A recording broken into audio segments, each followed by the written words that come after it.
Check. All right. Y'all know Nigga what this mode. is, man. This is the ShakeOff Oh, it's live. Podcast. We are in episode 2. Say it again. Nigga mode. Again, this is the ShakeOff Podcast. Oh, it's live. Which episode?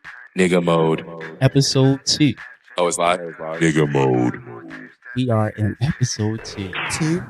Yep. Like the number after 1. Yep. 2. 2. That's how you know this is. That's how you know this is a Baltimore podcast. Because we don't say 2. I don't know what a 2 is like. I say 2 the way it's supposed to say. Like that's how you say it 2. Yep. That's how you I'm say actually it. like hurt myself like trying to say it the way apparently it was supposed to. I hate that shit. We are in episode 2. 2. Episode. Alright, I'm trying. Are you ready? 2. Okay, so I say 2, but you're supposed to. You gotta put the. You gotta gotta accentuate put the W. It's like 2. 2. Okay. It's like you getting ready to 2? spit. Like, Yeah. 2. 2. I'm not from Baltimore, so I say 2. Episode 2. Like a regular. That's how I just said it. 2. 2. You didn't spit. That shit don't sound no different than mine. 2. You went through too many transformations, so you didn't say you not. 2. One. At this Yeah, point. nah, you're right. Vocal cord coaching. Like, Yeah, fuck all that shit, Y'all man. good? We are in What you episode mean? 2 We right in now. episode 2 of the of the ShakeOff ShakeOff Podcast, God. Motherfucking right. You heard him. But yeah, like I said, this is DJ AyyMello, aka the People's Champ. I'm accompanied with Ducky Dynamo. Hello. I'm accompanied with my homie Undisputed Neal. Yeah, what's going on? And I'm with the homie BlkTrza. Yo. What's going on, guys? How y'all feeling? I don't know how you doing. Another day. Bad. I'm blessed. Shout out to Neal for being here for his first show. Even though this is episode 2, but this is the first official show of all 4 hosts that's going to be here. We in here. Let's go. So yeah, we pretty much just kicking it off like that. It's been a couple weeks of events and stuff like that. So we could get the recap and all that, but you know, as you heard the song, you know, we kind of in nigga mode today. We in nigga Yes, mode. sir. Oh, it's live. We kind of in nigga mode today. Shout out to Tromac. Yeah, Hey, shout yes. out to the homie Tromac. And how you say it? Shake. Huh? Shake? Is it Shake? I want to say it's Shake Dash. Shake Dash. I know what the letters say, but Yeah, I'm that's not what I'm saying. sure No about offense, but the yeah, shout out to phonetic homie. emphasis Shout out to homie. on how I'm sorry if we butchering your name up there. Yeah. I promise you. all of Because the it's also views. it's another track by him too that he got. Several. It's like the we gon' make, yeah, but it's like a breakbeat joint. That shit is. And if hard I'm not too. mistaken, he got like a few. Yeah. Like few producers to remix this song. So Yeah, that's they dope. got like a whole. It's like a whole. I think it's a whole EP.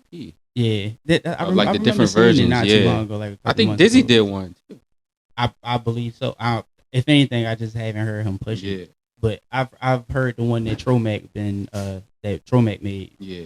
because of the content. Like the content be funny as shit. So Yeah. yeah, shout out to him on that.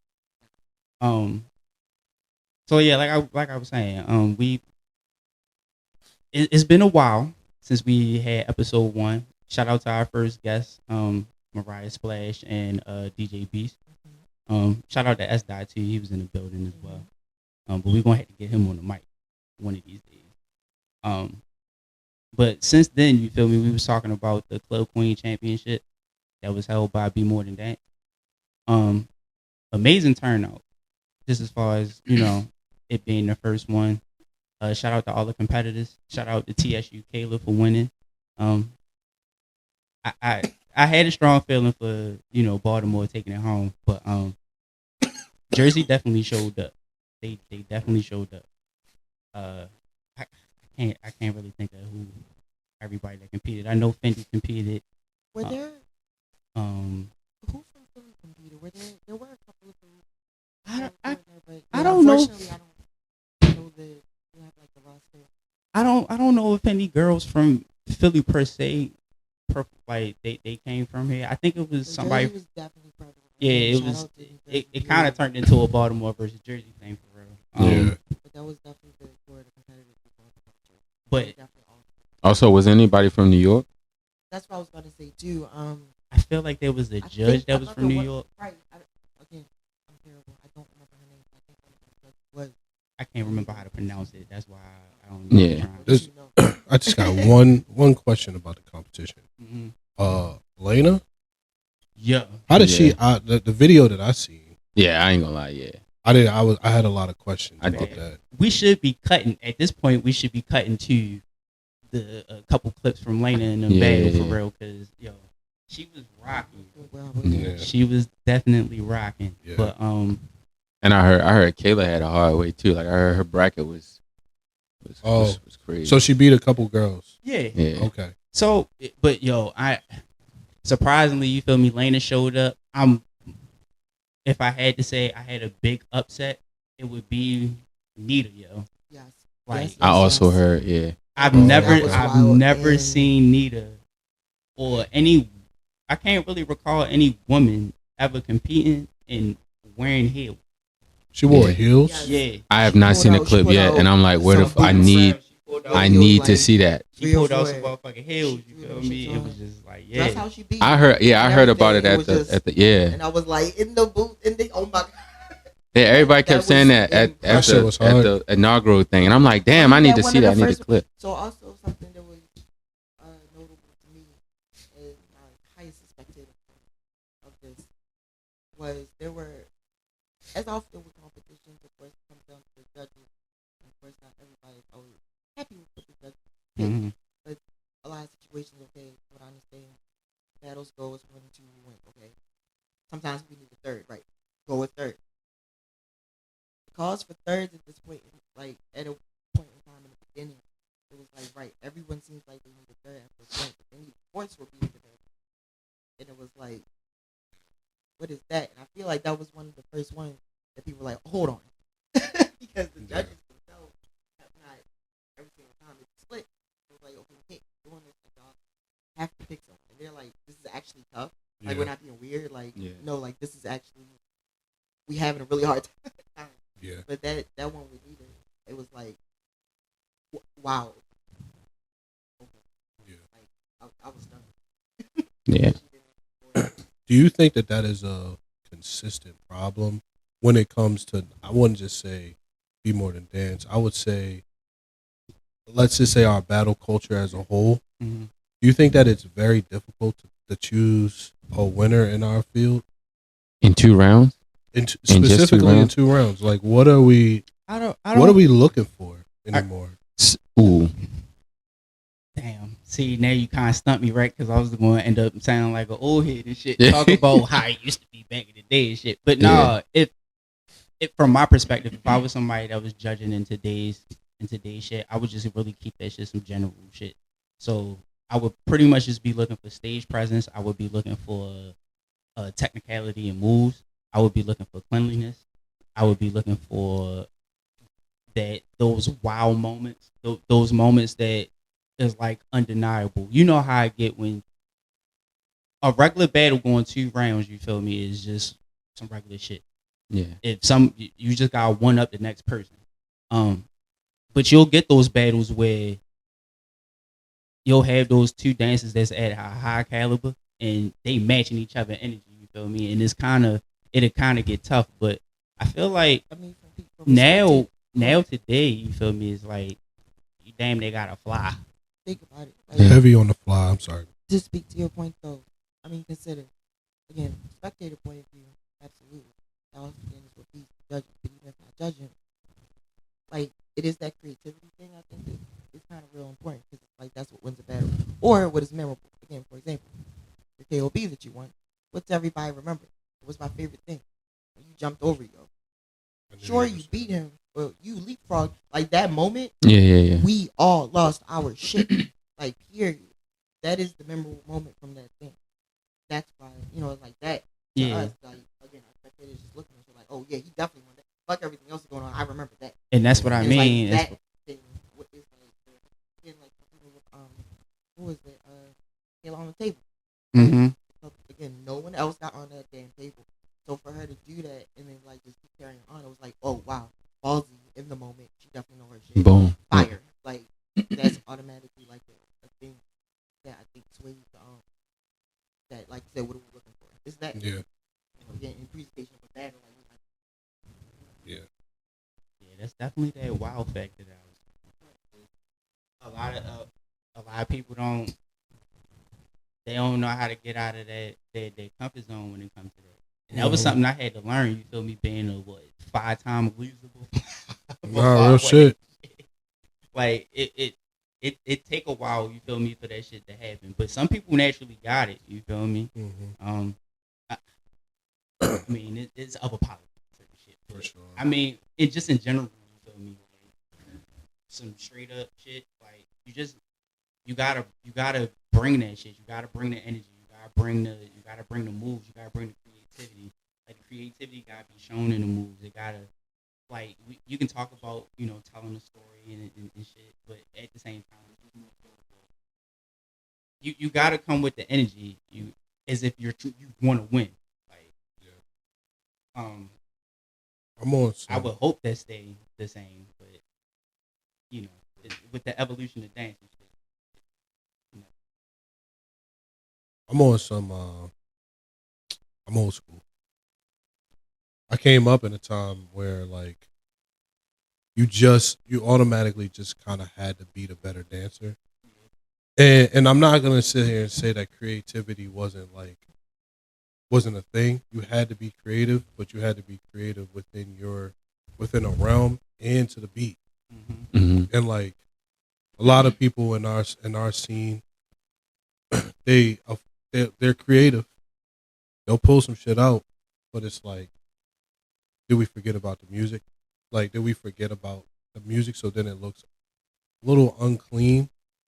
Like it can go sloppy. That's why I'm like, so when I'm watching battles and I'm just kind of like, there's one dancer that just looks like a better dancer to me, but like they didn't have that wow factor. Right. And that's where my old school like mindset comes through. Like, because I'm like, you can bring out the gimmicks and you can bring out all the torch, the fire torch, and you can have cowboy suits on, but like, were you the better dancer that night? Right. Type shit. So that's kind of where I go about it. Okay, I have a super serious seductive question about that. But Trey, what do you have to say to what was About like what is it like overall battle? Yeah, like what are you culture? So this is I was just trying to kind of gauge from over here. So I think that there's a separation with our culture and with what I see events like the comp that just passed transforming into, which is more so like structured. I think that just speaking to the rounds point, I think that 2 rounds for that platform is like, it makes it more of a performance than like battle. And I go back to our days of like battle culture where even if you take it to a club, whether you think about it or not, it's always 3 rounds because the weaker dancer or the caller, the person that's calling out whoever, of course they get their intro to get their rocks off. Then whoever the person that's being challenged rebuttals. And then that last round is kind of like, all right, I warmed up a little bit, but all right, this is now we here. So like that first round is kind of like the intro. I think that gets cut off. And I think that we're spoiled by, well, I'm not a competitor, but I think that a lot of the competitors here are not spoiled, is not the word, but like we're used to that metric. So you see a lot of them, even based by stature, like, I know I'm going to get 3 rounds out of this. Like Devo and Q, we know we're getting 3 rounds out of this because both these motherfuckers know the beat. Both of them are hitting head. Now it's like stalemate. So it's like, all right, somebody got to tilt. Some battles don't warrant that. Right. You know what I mean? Like some battles just like, nah, like Neal said, like some battles like, okay, you were the better dancer, but this person did this thing and they did it really clean compared to not really holding it. And that comes back to, we can go back years later to when, with the debate of like people rushing sloppy footwork into kill moves and then winning battles off of kill moves. Yeah. I remember that. That was a whole, you know what I mean? Like that was a whole thing. So I when we come into things like the structure that I've seen in the Club Queen Championship, it's getting more to like performance based. So then you look at people who are battlers and like they understand that culture of, damn, now I'm gonna get 3 because it's this. Like I can imagine who they need to lose to. I think she lost to Finn. I don't know who that is, but she from Jersey. Yeah.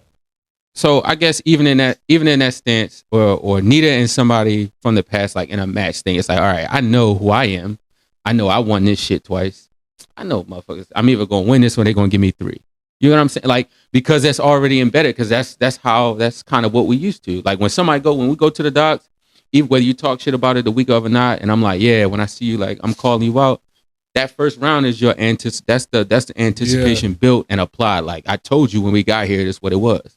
You then get the rebuttal, and then that last round is like your answer. Like that's the real shit. Sure. So if you translate it now, it's kind of like people save themselves because now it's like, now I gotta go 3, but I'm holding this instead of just going all out. Like if it's 2 rounds, you gotta treat it as, you gotta eliminate that thought of I might get 3 because of who I am. Yeah.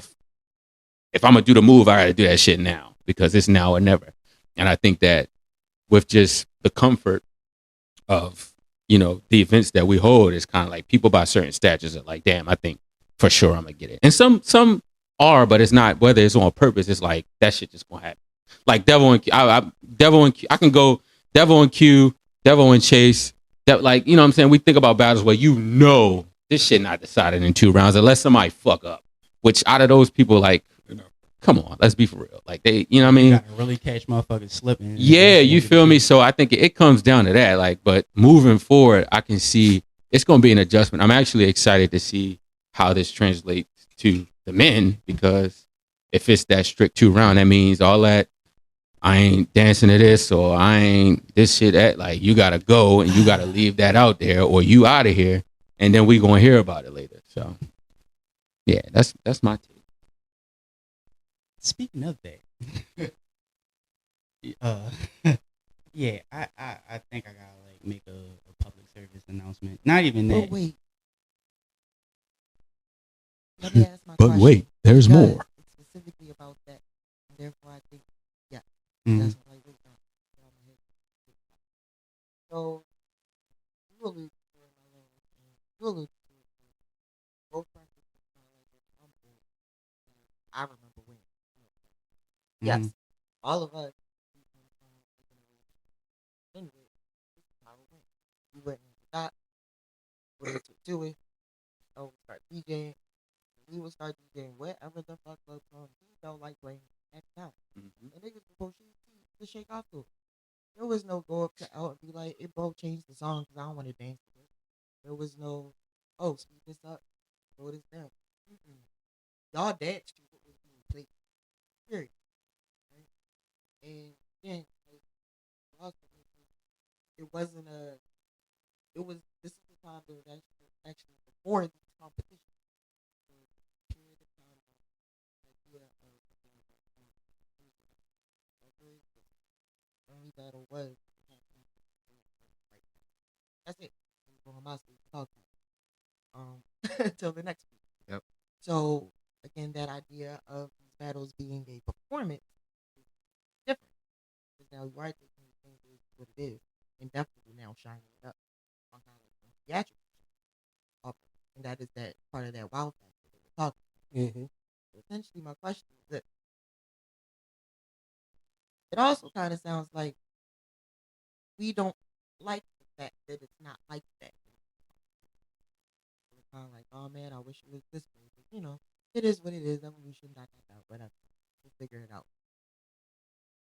So, do we think that the introduction of the competition is what changed things? Like, we'll say stuff like, "Oh, they're spoiled," because yes, it's very much somehow acceptable for you to just walk up to the DJ and be like, "DJ, I don't have anything." Right. Excuse me. I'm DJ. Oh, okay. DJ, speed this shit up. What? All right. And now it is turned in which the DJ, skater, dancer, is now giving the dancer a shitload of power. So it kind of quote unquote will make it easy for them to look at it. And that is what is now, like, that's what it is. People were just now, again, learning that they get into that. That's what they know. That's what they see. That's what it is. Right. That definitely drives kind of like how it goes. So it's like, what are y'all thoughts? Again, that's like, wait, this is the public service. I really don't see dances in no bad. Um, simply because the music is not the focus of whatever y'all supposed to be having. It was never. So I'm trying. I got a good one. I'm trying to be throw me the respectful. alley You oop. feel me? It's just Yeah. all right. But I gotta be honest and I gotta be real. Because I lived on both sides. I was gonna say state your So- stance because you a dancer, you a DJ, so it's like wait. So for one, I I, I don't come from an era where y'all complain about me. Yeah, I mean we'll do that after the fact, but it's not. I this is a whole new thing where motherfuckers will actually stop and will wait. You feel me? For you to switch the song. Me personally, I find that is disrespect. Uh, and then it's a thing where it's kind of getting promoted the way as though that's the way to go. I, I'm gonna just say it from here on out. If I'm ever DJing a battle and that's the move that's being played, I'm packing up and I'm dipping. If and it's not even to be petty to whoever the event it is or whatever the case may be, but it's it's already a thing. You feel me? Where the DJs are being booked to do this job. Um, our job is to play the music. Granted, I've heard a lot of the complaints. You feel me? I've lived through the complaints as well. Uh, at a certain point, it's like, yo, you can't go to certain places and do the same shit here. So then it becomes a thing where now you got us DJs taking that shit personal because it's like you want to do this shit within the scene because you kind of know people and shit like that. Or I don't know if it's really a thing where motherfuckers is trying to play people with sweet. It's dumb. You feel me? And it's very unnecessary.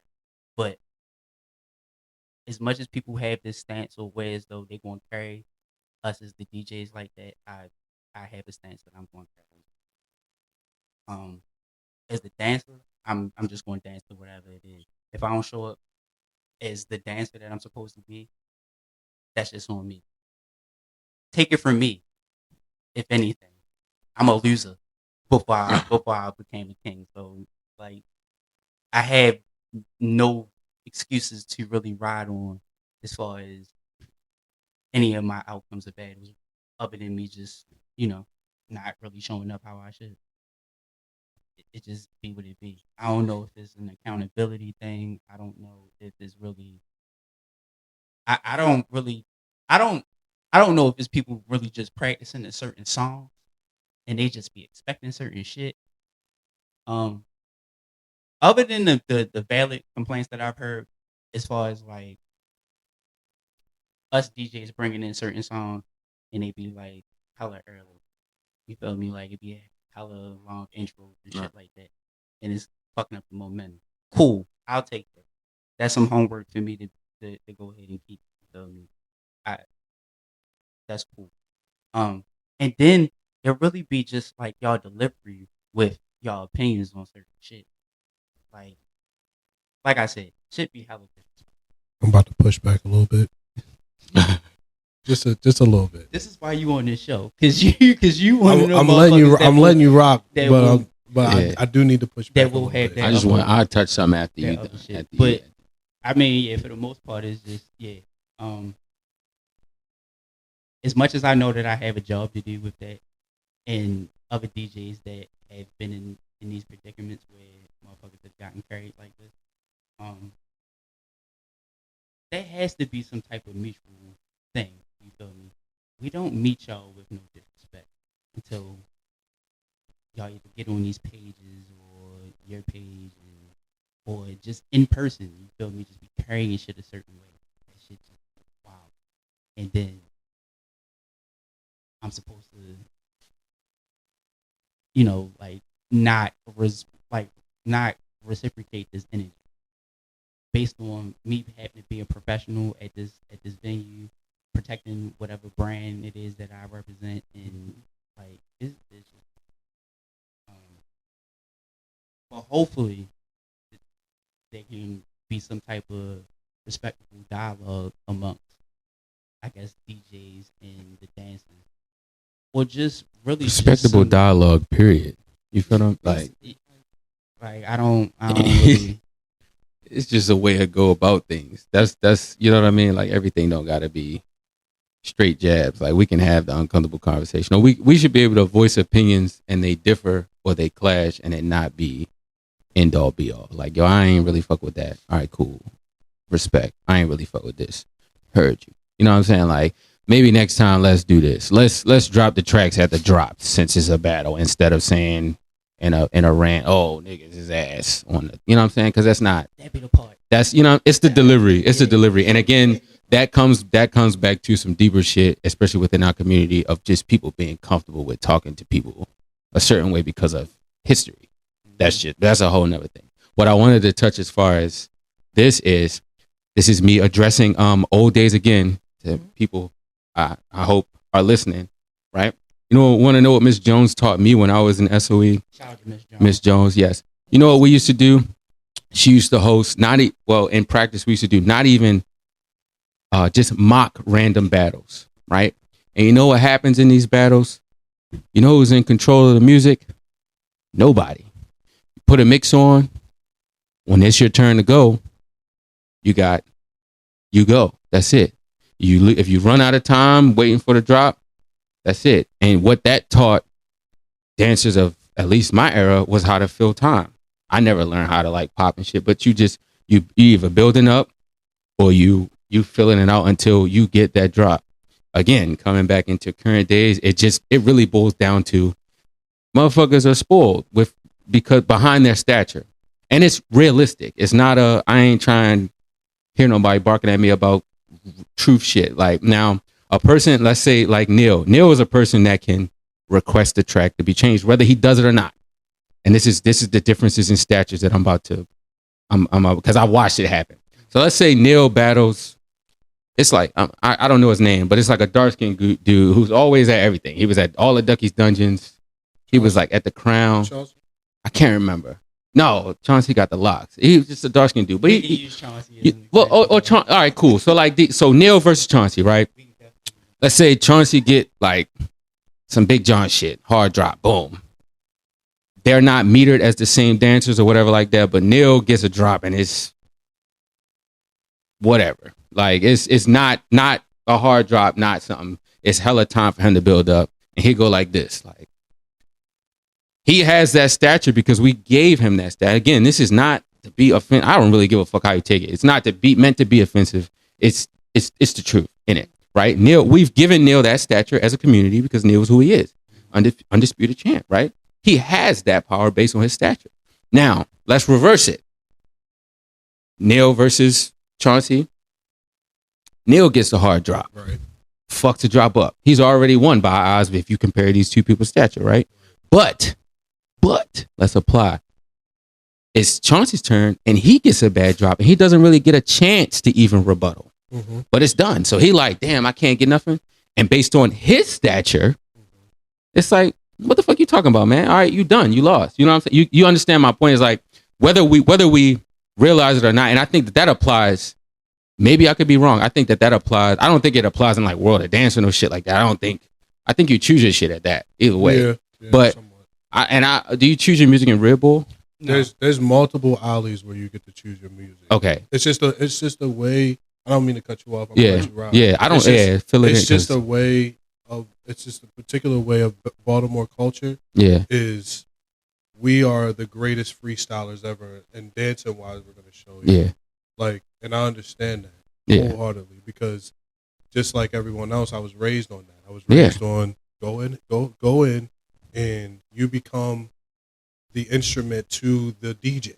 Yeah, that's and who it comes I am. right to my next point, right? So when it comes back to stature, right now, from Neal's perspective, Neal has built his stature to where he is. 15 years. You know what I'm saying? 15 plus years.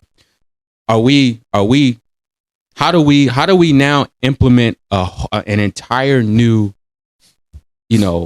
structure to season, veterans, seasoned people with stature, seasoned groundbreakers? How do we go from, okay, well, yeah, we know usually like this would go 3, but it's only going to go 2, so you might as well wild the fuck out. It's easier said than done because maybe there's no ill intent. This is just the new structure. This is how I want to do things now. It's cleaner. It's more performative. It looks cleaner to audiences. It looks cleaner to new spectators, again, because that's what we have to touch. It's not about us. We've been seeing this shit for almost 20 years. It's about pulling new people in. So all the little tiny things we see, we got to think about somebody who's seeing this for the first time. So you look at cons like that, like it does look clean. It does look organized because it's 1-2. Now us, who are used to cut off battle culture, 15 plus years, it's like, damn, you ain't even let them da-da-da. But it comes back to that clash of adjusting to times evolving. I think that's what it boils down to, is that. And I think that it's a slippery slope because you don't want to really, I wouldn't want to, disrespect anybody's stature that they built because they put the work in. You know what I'm saying? But at the same rate, what's the common ground between a person with stature and somebody just stepping into this? Because they're not going to get treated the same. Right. That's just the reality. Like this scene, I don't know if it's, go ahead. It really can't have any type of those politics in play. Like, yeah. It just gotta be all. You're saying so you just got to deal with it. Yeah. I mean, I don't know. I think there needs to be an understanding between the DJ and the dancer. And the understanding has to be, I want to look the best, and the other way has to be, I want to give you the opportunity to look the best. Like if you're the canvas, I'm the paint. I can see that. So like, if it has to match, I have to feel when I'm a dancer, I have to feel the energy that the DJ wants me to look the best out here. The classic Dancing Brandon versus Perp battle. Yeah. The first one. Yeah. I can honestly say that there was not an understanding that they wanted one person to look good right then and there. And you fast forward to Dancing Brandon versus Tay, they wanted 2 people to look good that time. I can absolutely see there that. Needs to be I can't ignore the fact that some dancers get good songs, and I know that that's subjective, but some dancers get good songs and other dancers don't. So therefore, like, if I know that good songs are subjective, but I think that the DJ has to be on the same page as the dancer. Like, and I sometimes think in our culture that sometimes doesn't align all the time. Not saying that it's the DJ's fault. I do understand that, like, one job of the DJ is not just to play the songs, but it's also to blend the songs. One thing about blending in Baltimore Club is that's very important. Blending tracks is very important in DJ Club. I mean, in Baltimore Club, because it can allow the dancer, specifically when battle, to when it's their time, they can still build off the momentum that the dancer that just went. So, like, if they have to then build up after the dancer just went, he's already -3 points, because now he has to find the build up. Now we can mask it as how I mask it when most of the times, because I'm in that position, because I've been on both sides of the gun where I've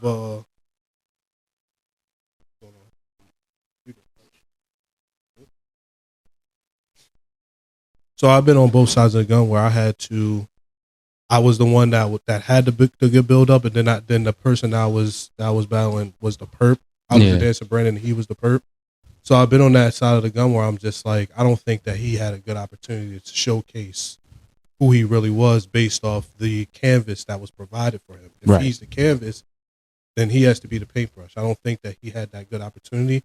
But me being on the other side, how I look at it is what Mello said is, I have to be a professional. I have to dance to anything. Right. I have to be able to dance to anything. I have to be able to captivate this crowd in the best way that I can. I can't help the fact that I don't really like the song. That's really not the main problem here. The main problem is me figuring out how to be a professional in this setting right now. So when you think about it like that, it's like I'm a dancer that's coming from -3 points trying to get up just based off the song. Right. Now, I'm not blaming the DJ at all, but when I go back to what's one of the most important things of Baltimore Club battling specifically is the blending. You know what I mean? So with that being said, I can't let there just be all the way of like, we going into these battles. Let's just go back to the caveman days of the docks.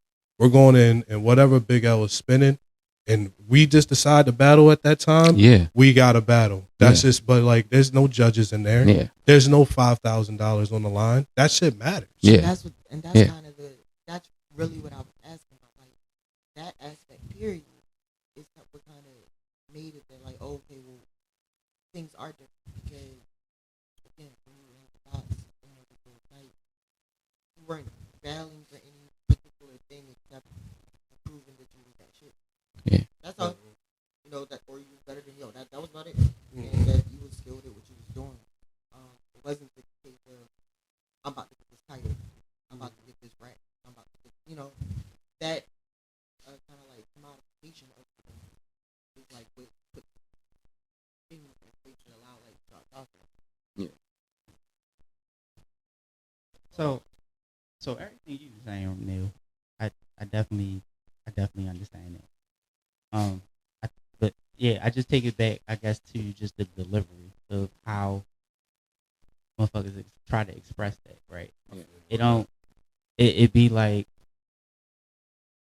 yeah, it just be the overall delivery of, I guess, suggestions and shit like that. But I do have this question, right? There was a time where you had, like, I don't know if it was just me that did this at one point, but I got to asking questions like, yo, what songs y'all want to hit? Yeah. You feel me? Like, nobody said anything. No, nobody really say much, you feel me? But you will hear what songs that we don't want to hear. Like, there was a run of songs that Dizzy and Tigger was playing for like, I guess 3 or 4 KOB straight. You feel me? Motherfuckers was not liking that shit. Right. Yeah. But then it started getting to the whole, these DJs ass and da da da, and that's where all that shit just become blurry. You feel me? I also think I think it's easier to point fingers too. Yeah, for sure. Like to Neal's point of like, all right, I know it's my job to know how to dance to everything. Right. But it's easier to point fingers. Like when the Ravens lose, it's easier to blame Falele or John Harbaugh. You know what I'm saying? Like instead of saying we play like shit. We beat teams we were supposed to beat for the last 5 weeks and lost to the team we were supposed to beat. So I think that's kind of what it comes down to. It's just like, as a dancer, you have to take accountability. I'm not going to say that it's all the dancer's fault for not being able to dance to everything. Yeah. But at some point I love to take accountability. Like I said, like I like to be a professional. I'm a professional dancer. I've been doing that shit for as long, specifically in that setting. I've been in both of those, like I said, I've been on both sides of the gun. So, but at the same time, to Ducky's question, there is a key factor when it comes to DJing, dancer, and $5,000. Yes, like there's something there that just has to turn. Yeah, like, and I think that it's just a common understanding, and I am the DJ, and I want all the dancers to look the best that they can. You know what? No, you don't. I just want. I don't know if this has already been tried, but you know what I think would be cool. I guess maybe to try it at least at like a session where people want to battle. Right? Every dancer that's planning on putting their name on the battle list, submit 5 tracks. Right? Not for them. What it does is the DJ will pull those tracks, and shuffle them. So you might get your 5, you might get one of your 5. There's a high chance you might between the 2 rounds, 3 rounds, or you might get somebody else. I think that make, because then it's like, okay, we know what the pool of music is. It makes the job easier for the DJ to be the painter. It makes it easy for the dancer to be the canvas, because like, okay, I know what the mix is. The DJ don't even have to think. He know what he's got the pool. You know what I'm saying? And I think that takes out the pointed fingers part, because it's like 9 times out of 10, 2 of them is going to like what one of them submitted. You get what I'm saying? So then it eliminates the oh, well, that, why the fuck is, that? And then but it does still fall on like the blending, of course, cool like that, but it eliminates a whole lot of that other finger point, because it's like, damn, this is the pool. This is the music y'all submitted. I'm asking y'all for music. If you don't send music, I don't want to hear your mouth. That's it. I think that we should at least in some space try that, but like, like maybe an alley or a battle or whatever, like, like a battle list type situation, and see how that works. Because then I think that eliminates poor delivery with opinions, which is a lot of the issues here. Is just like Mello said, the delivery in it, and it eliminates the finger pointing at like, okay, like, yeah, you contributed to this pool. If you didn't send no music, I shouldn't hear your mouth.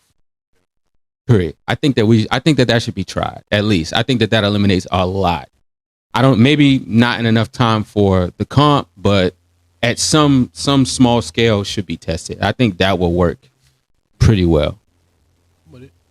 Yeah, I'm about to say, if the complaint is really just us either playing music that they don't like, or if it's just how we blend the music, then all right, cool.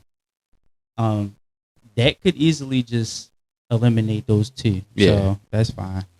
But for the most part, does that make DJ Mello, like, does that take some of the tension off for you as on the DJ end though? Like, all right, I got this pool of music. Like, yeah, because I ain't gonna be the one that had to dance at the end of the day. Yeah. If they don't show up and dance to whatever songs that they collectively put together and put into that shit, then that's not on me. Yeah.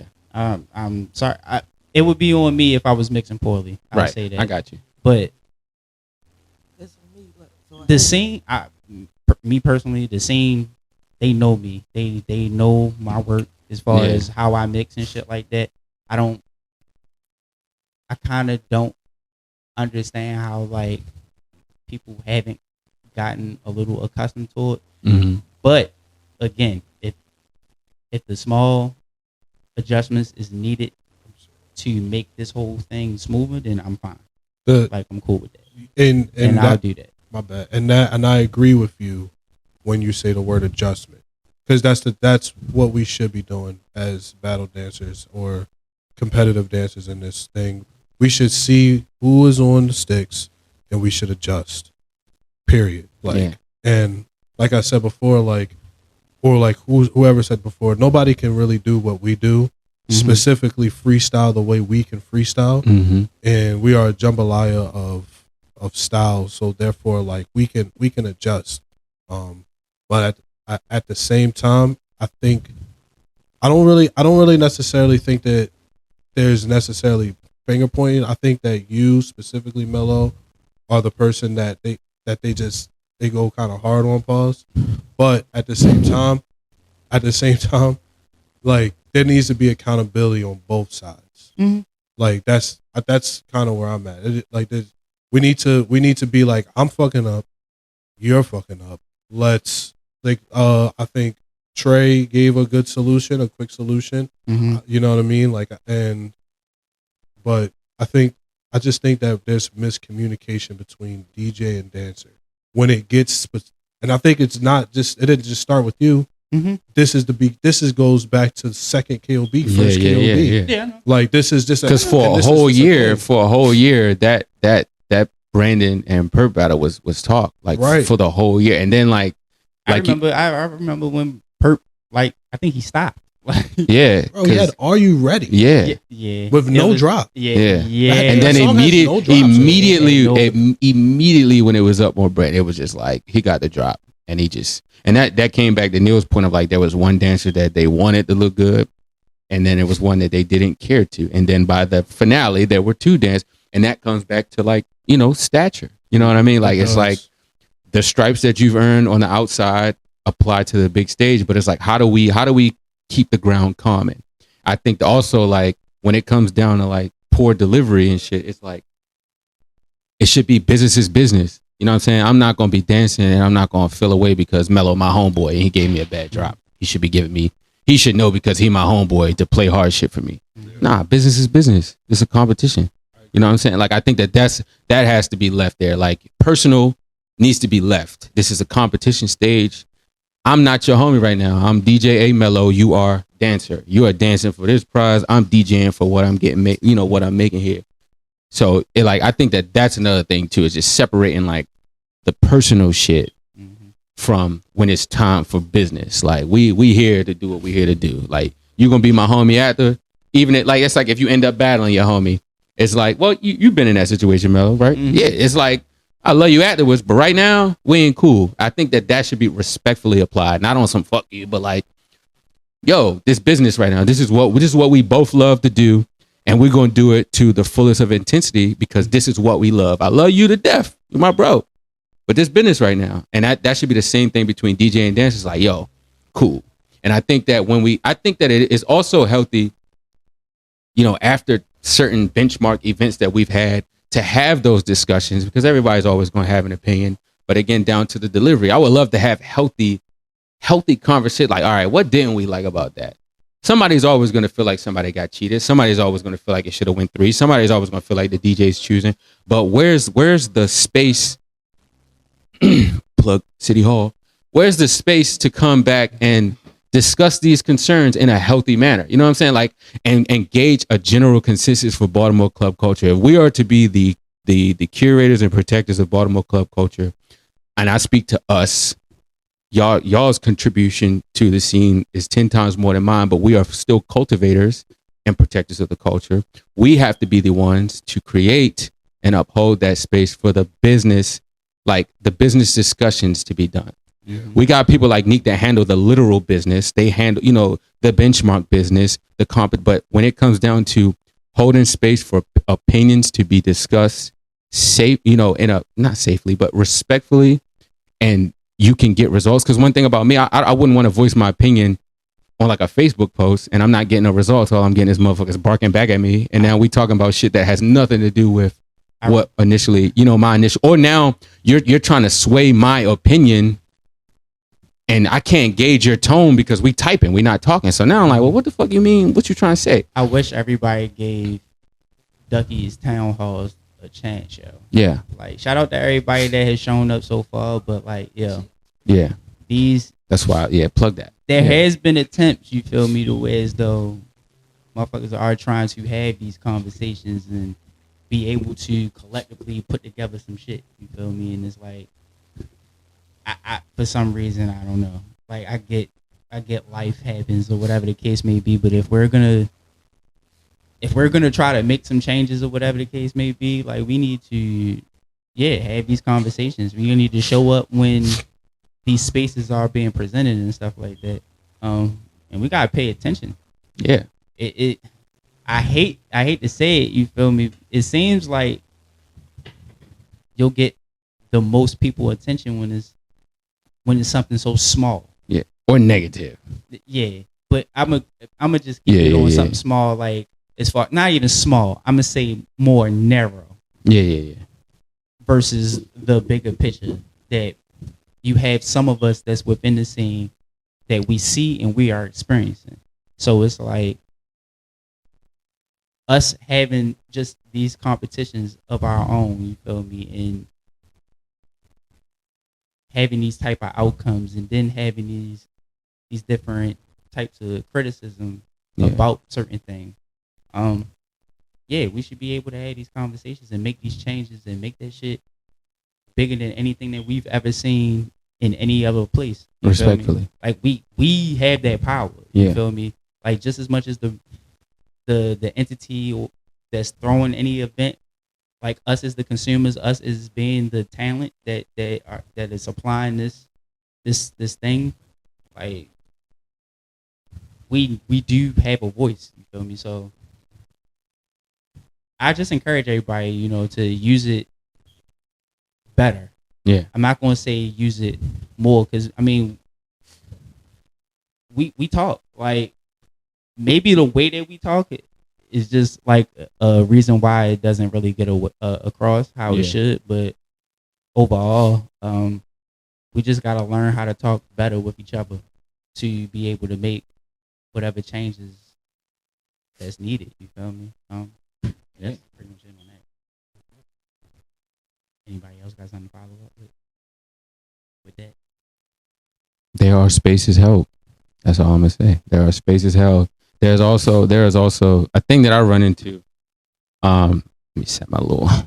A thing that I run into also is that I'm in so many different diverse spaces, and I love and hate when I'm in these diverse spaces, and it's something like the Dollar stuff. Shout out Dollar, and S Dot is on, and it's Nico, and Nico is playing fucking club music, and people are replying to my story like, "Where the fuck are you at?" I'm like, "I'm on Charles Street. I'm at Club Charles. Is it Club Charles? What is it? 11 something? 1722. Yeah, like I'm there, and they're like, "Damn!" Or S Dot is on, and he's playing fucking like I'm talking about bangers. Like he playing battle shit, and there's nobody in there. You know what they all or Tromac or Dollar. You know what I'm saying?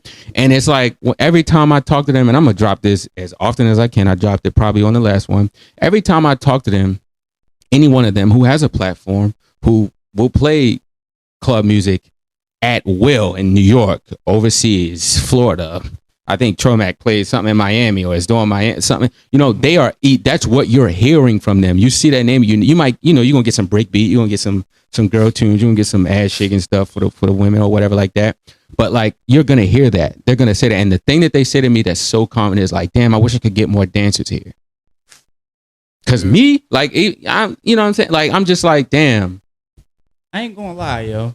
We used to be the party goers. Yeah. So, we'll travel. Y'all traveling. Y'all came from Harford County. Yeah, real shit. Sure. You feel me? You was from out Woodlawn. Yeah. I was what? At one point, I was Out right. Yeah, we was out right. Yeah. Out fucking what? Lockhurn and shit. So yeah, like Ducky coming from all the way out Randallstown. Yeah, shit. real shit. Like there are spaces. Motherfuckers go in town over east. Yes. Over East County. Shit Yeah. like that. Like motherfuckers used to travel for that shit. MapQuest direction.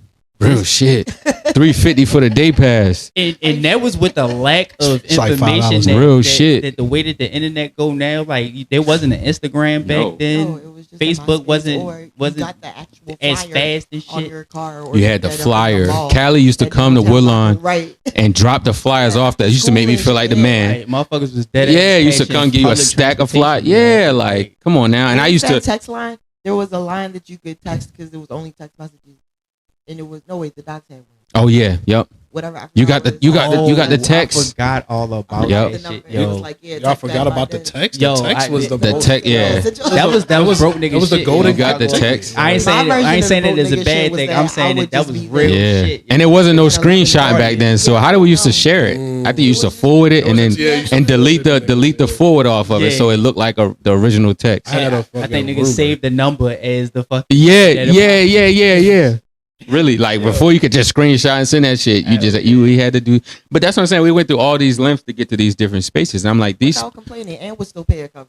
real shit. Times have changed, I didn't pay to guys. get the Motherfuckers is old and tired. I'm like, I mean, not old and tired, young and tired. I'm like, yo, y'all, I we was. agree.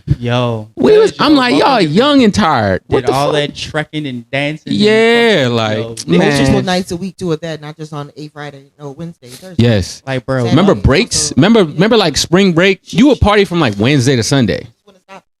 President's weekend, Yeah, sure. Thursday to Sunday. You know what I'm saying? Like it was Sure, runs like- of parties all week, bro. Oh, yo. Shorts and what is it? Plaid shorts and polos, cargo shorts and Yo, it was And it leggings. V-necks and It shit. was yeah. it was V-necks and white tees. Yeah. tees, Or rosaries. I hated y'all in the Rose. Motherfucking, Oh my God. Motherfucking, yo. Shout out to 2007 fashion. Real shit. Yo, Big man. win. With the cardigans and the beanie on. Man. Cardigan And with them the fuzzy beanie. hats. Why Matter y'all had of them fact- fuzzy ass hats? Oh, I had Y'all one. Hot as shit, and then y'all got this fur line, For yeah. extended flat ass beanie. I definitely shit, had y'all, that shit and on with a wide. fucking vest. I had a dress vest on and a t-shirt like Neo. Yo. I was big on the cardigans, bro. And I cardigans. was big We on gonna the get them cardigans. pictures because I know you got that shit still. I gotta, plug yeah. that shit in this shit too. Yeah. I gotta go through. I just found my Flickr and shit with all my old Yo. Trey Smooth shit with the fucking stickers on the pictures. Oh shit. I know I got some shit on there. Yeah, but that's what I'm saying. Like coming down to current, like there are safer spaces held, currently as well. It's also about just sometimes you need a refresh your palate. Yeah. So when it comes down to these events and people are like, damn, bro, where you at? And I'm like, I'm at Motor House. I'm at even down to like Morphin Grid. Like they like, when the fuck, where you at? DC? I'm like, nah, I'm on fucking. So this be West the North thing, Avenue. right? A lot of people that's like used to the club, that's in the club scene. Yeah. I guess like now, well, I'm gonna say it's kind of changing because you got like Angel and like all of them. Yeah. You feel me? Like they're starting to branch out and go to these different venues and listen to these different DJs, and they know they playing clubs, so they go on. They'll shake. You feel me? It's just not enough of them as of right now. Yeah. Sure, it would help if you got some of us as being the vets and shit that's still, willing to go shake a leg here and there or whatever. But I ain't gonna lie, like I got my moments when I do this shit too. We be choosing on who throwing the event. Yeah. I get it because if we spending money to get into these venues and shit, we want to get our money's worth, especially if we know the DJ that's playing and shit. You feel me? But we do got to start giving them these newer DJs that's embracing our sound, and I'm really just speaking on the ShakeOff shit. Like we got to start embracing them more at their venues and at these events and shit because they want y'all. They want shit. to embrace y'all. Like literally, like I'm not no bullshit. In today's world right now, it's easy content. Yeah. Like you know how easy it would be for us to all have gone viral back in the day. If for one, like the video shit was like a mean push, and it was like they had the way the algorithms bumping how they got them now. Yeah. In just those live settings, like everybody set their phone up any little with a good scenery and shit like that, and that's cool. But just imagine getting live footage from a jumping ass party. You feel me? Or the harbor, really like when we had the harbor jumping. That's how we used to really be judged on how good we danced. You feel me? And not saying that this gotta be a competitive thing, but this is what kind of fueled us to be better. You feel me? Like if we was getting all the random people to be like cheering for us and shit like that, like we know we locked in. Granted, we secretly or out loud, some of us won't really acknowledge this, but yeah, we do kind of seek validation from our peers. I think in any field, that's I know my generation kind of do. You feel? I ain't want to say kind of. I know is some people in my generation that do, and they will probably say that. You feel me? Because of who we watched come up with this shit. You feel me? And it's like, when's the last time you ever heard a club dancer say to another club dancer, "Ah, fuck you up"? When's the last time that happened? When's the last time you heard another club dancer say, like, you know what? I actually like the way this other person dances. We don't big each other up no more, and we don't want to fry each other no more. We've lost our grittiness, and we just want to be in front of a camera and go viral. With the talent that we have, it's no longer like genuine. Like how I came up, of course, Heartbreakers was like the tippity top of like, because they like 4 years older than us. mm-hmm. So like, we was the little niggas. I used to just every day I'd be like, bro, come on, fry them niggas, bro. and I just use that as motivation. Right. Who do like the younger generation be like, you know what? I want to fry them niggas, bro. They on top of the map. Maybe the competitive. Our competitive edge definitely is gone, bro. Yeah, it's gone. So now, how battles is now is the person across from the other person never even thought about battling this person before. Yeah, I get what You know what I mean? Like they got Or- set up in that battle. No, you want to know what I think kind of played a role in it? Sessioning. Like, and not saying that it was a bad thing. It was just, I think at one point we was seeing too much of everybody at the same place on a consistent basis. Now we can have this argument, I guess, with the weekly parties that we was going to back in the day, but not really. It was not the same. You feel me? Because at one point, once like the alley or motherfuckers just throwing random sessions at houses and shit like that, like it started becoming a consistent thing.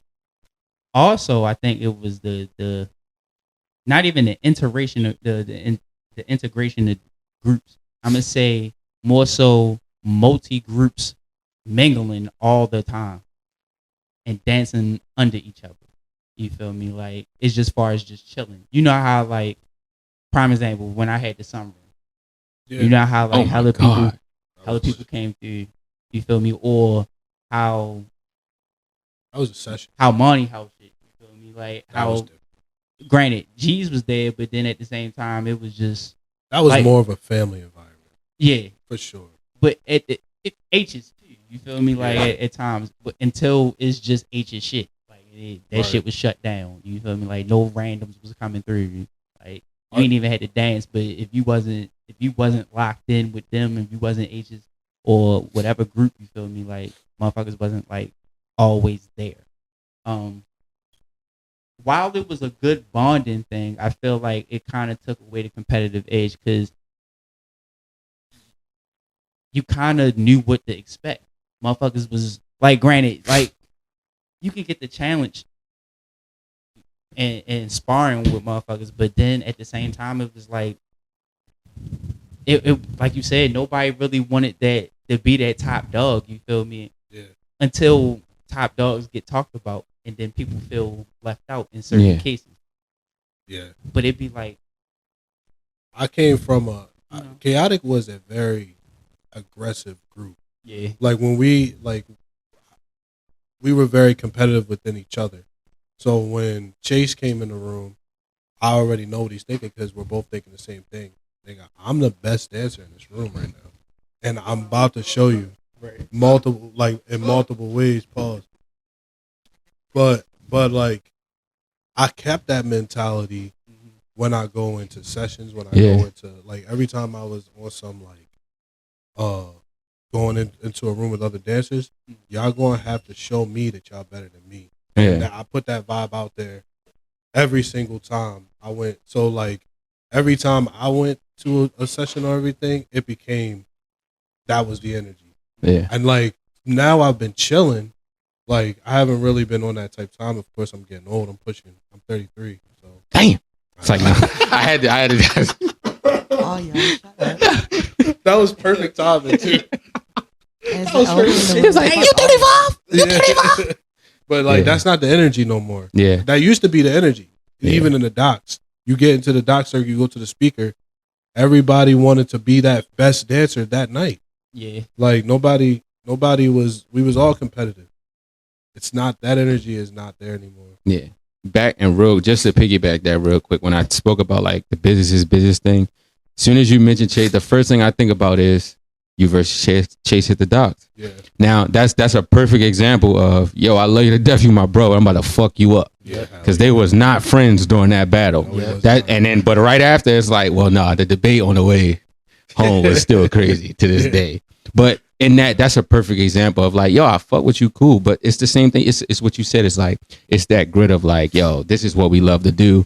I love, as a bro, I love you, but I love this shit more. So it's going to show. I love being a better dancer more. Yes. I love to like push myself to the capability to where I'm the best dancer. It goes back to where I said what I'm looking for.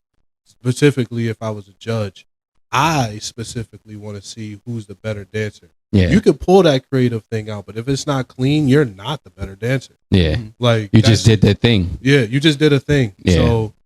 So like I don't know if we're there anymore. I don't know if we're there anymore. I don't know if we're looking at like who is the better dancer.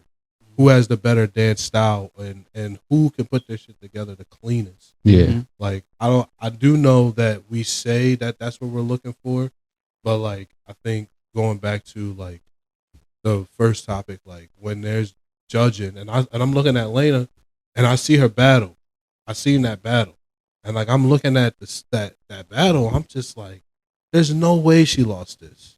Mhm. Like there's no way she lost this. Like she was clearly the better dancer. Yeah. Like, and I've seen myself like kind of see that more often in our scene, and I do think that relatively needs to change. Yeah. So how come we can't just create different realms for these different things? What I mean by that is, so why can't it just be known that, okay, if you're, for example, let's pick the alley.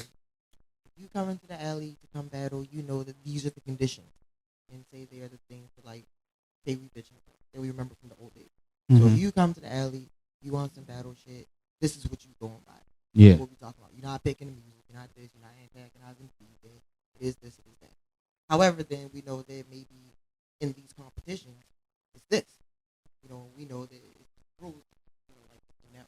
Yeah. So, because what I'm saying is, like, at the end of the day, events and moments that we're talking about, they're all successful in their individual circumstances. Yeah. Right. You know, it was very successful back in 2008 when we were in the dots doing what we talking about. Right. But at the same time, that's all we knew. I want to 10 see. years forward, in 2018, you have like in the era where we're in the alleys and you have all these sessions. And it's this, again, those niggas who came in then, they don't know nothing about the 10 years ago what we're talking about. Yeah. They only know this new thing.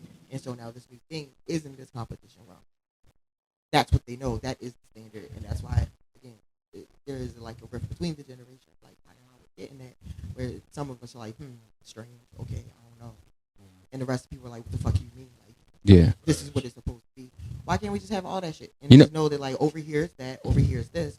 Yeah. You can do all that, but then it, like, kills that, again, that accountability, the lost expectation, and shit like this. Didn't we? So not to cut, but all right. So I think maybe I don't know. I think remember that era of time. I can't remember what year. Right? Was it maybe Sisson Street or the Battlegrounds where like your record outside of that venue didn't fucking count? No, it didn't Right, matter, and then yeah. shit like that. I Like, see. yeah. So that when you Everybody say was that, I serious think about about stuff like that. I think about like it don't matter who the fuck you are or whatever.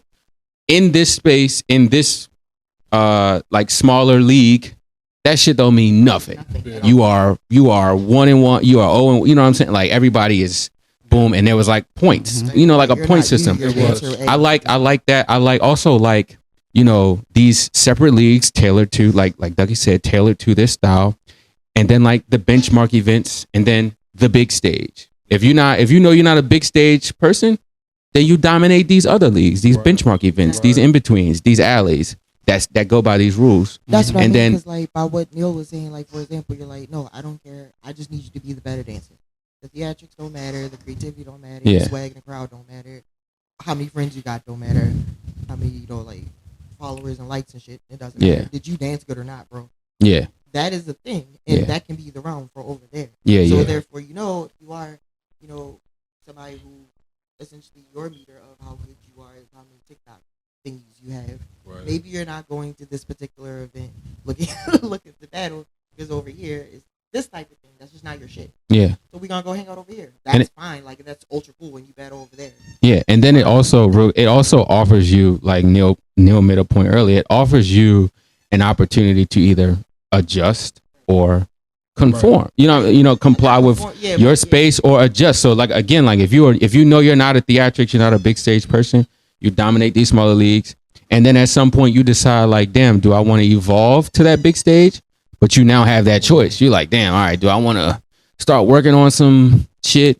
And then to come back into like to make it make more sense, to build yourself to that big stage, I'm now implementing that into me dominating these smaller areas. So now I'm throwing some little theatrics in here. I'm throwing some little kills to prep myself for the adjustment to the big stage. But I do like that. I like that idea, and I like that format of just separate smaller little leagues, benchmark events in between, and then you got the big thing. Because for us, that's kind of what it was. It was like, but we didn't even have a lot of shit in between until like Youngest in Charge I can think about. It was just KLB once a year. Everything in between was like the docs on Fridays. If motherfuckers had dance beef, it was like we could see that unfold. But then you already knew like the 2 Fridays before King of Baltimore, none of the big heads was dancing.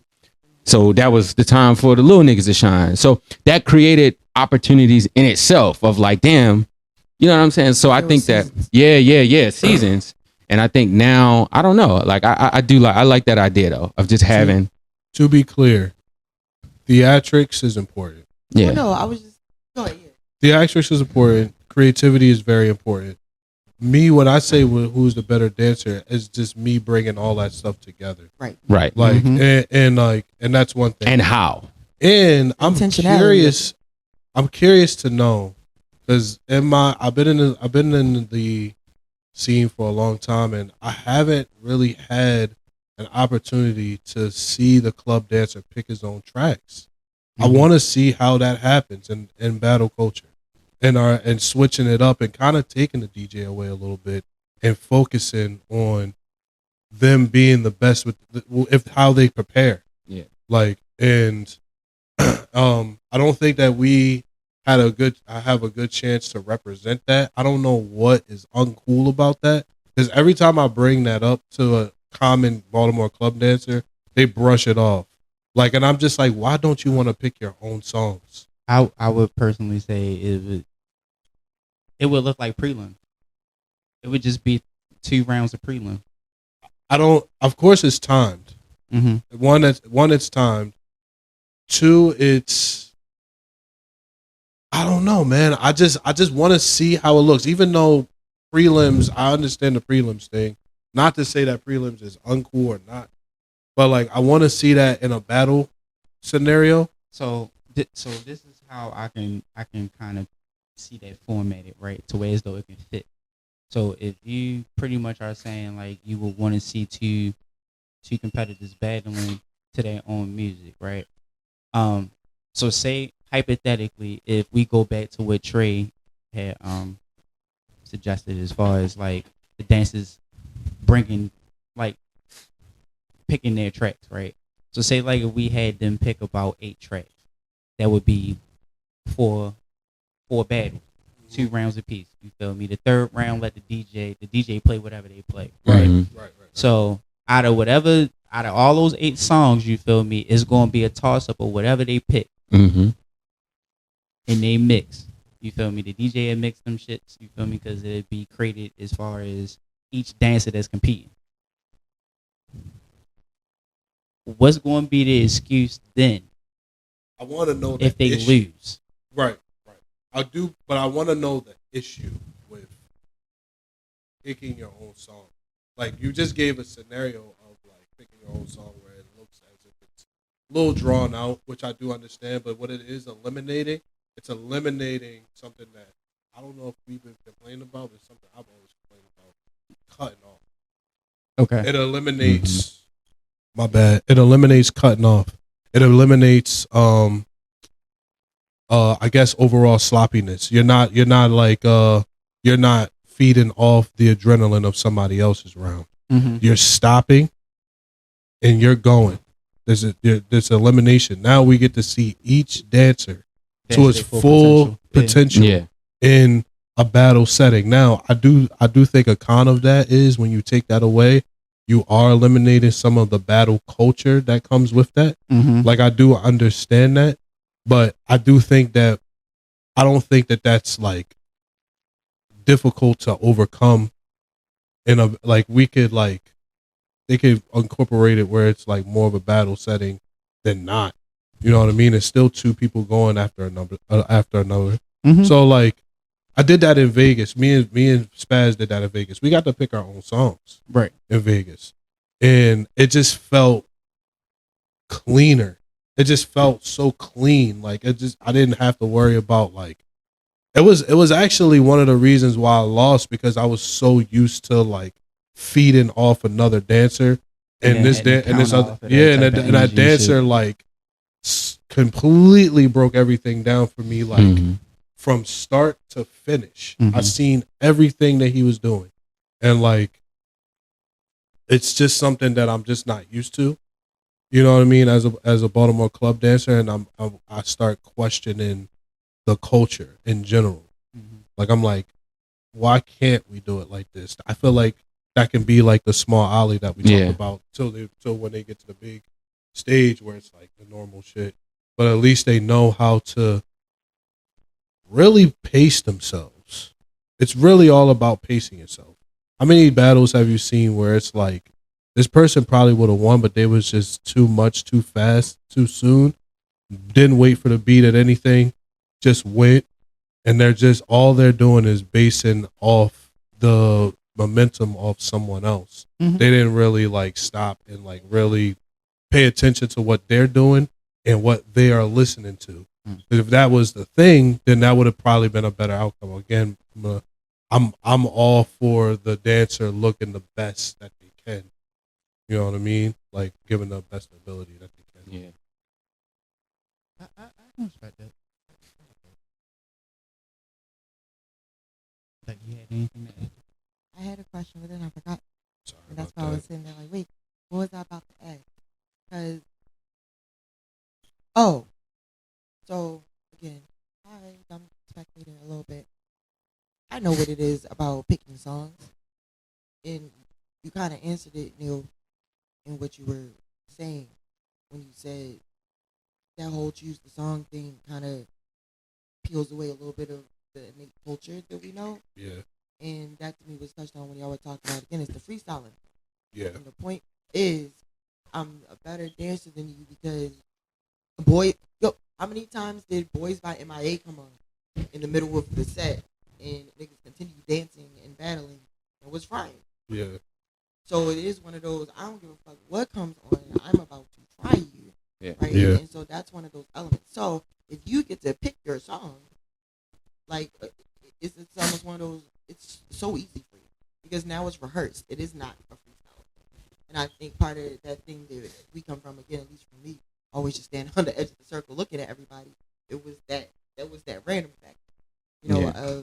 I don't know what's exactly what's going to come on next. This is about to be, just what it is. So the spectacle of seeing somebody, outdance the next person, again, the music was never like the reason for that. It was like, we kept using that metaphor. It is simply the canvas yeah, upon which whatever was going on. So then, if you get to pick your canvas, of course you're gonna look so pretty. It takes away that. To me, again, even speaking from a DJ stance, if I'm sitting in front of a battle and I'm like, all right, I understand that. Let me play these songs. At a certain point in time, now, again, structure of DJ tasks and how we operate. If you tell me I am playing a specific song, this is now a showcase. I am now following a script, essentially. This isn't a Ducky set. This is Ducky following the task that he's been given and successfully executing, playing this song, then this song, then this song, as it was delivered to me. That's completely different than a battle. It is now a showcase. yeah, Yeah. You know what I mean? So it's like, while you could be battling, again, that's where that the presentation of is now a performance, not just a thing. I'm with you. You know what I mean? Like, Mhm. I'm trying to gauge. I don't know if that's a good or bad thing. But Well, it's like, you that's as a- kind of what that I think that maybe what it is about it. Like, Yeah. Like, oh, we can pick the songs. Like, Well, as you as a spectator though, like, how will that affect you? I guess just watching it. What is that taking away from you watching it? Like on some like, would you rather see the Great the question. grittiness of it, or Okay, what do so you want to clean it I'm up? gonna answer this in two different versions. So the first version is Ducky, as you know her, somebody who's been around watching it, so I'm well versed and understood the culture. I understand how it's quote unquote supposed to be, right? Mhm. So if I'm coming in to watch the battle and I know that, it does change the scope of what, again, I understand I'm looking at. As far as, again, are you dancing because Mello played this song and that's just what is going to happen? Or are you dancing to your favorite track? So I Right. know it's Neil's favorite track, so I know Neil's about to do extra Neil shit. Right. And I understand the difference between those scenarios. Because again, I'm familiar with culture, I'm familiar with y'all, I understand. So I personally, again, from that stance, I'm not sure which preference I would have or if I would feel any type of way as long as I knew what the situation was. Yeah. Right? So let's pretend I'm a little sister. Or somebody who was not present and does not know this, how the culture is type thing at all. I don't know shit about this. I'm just coming to see this.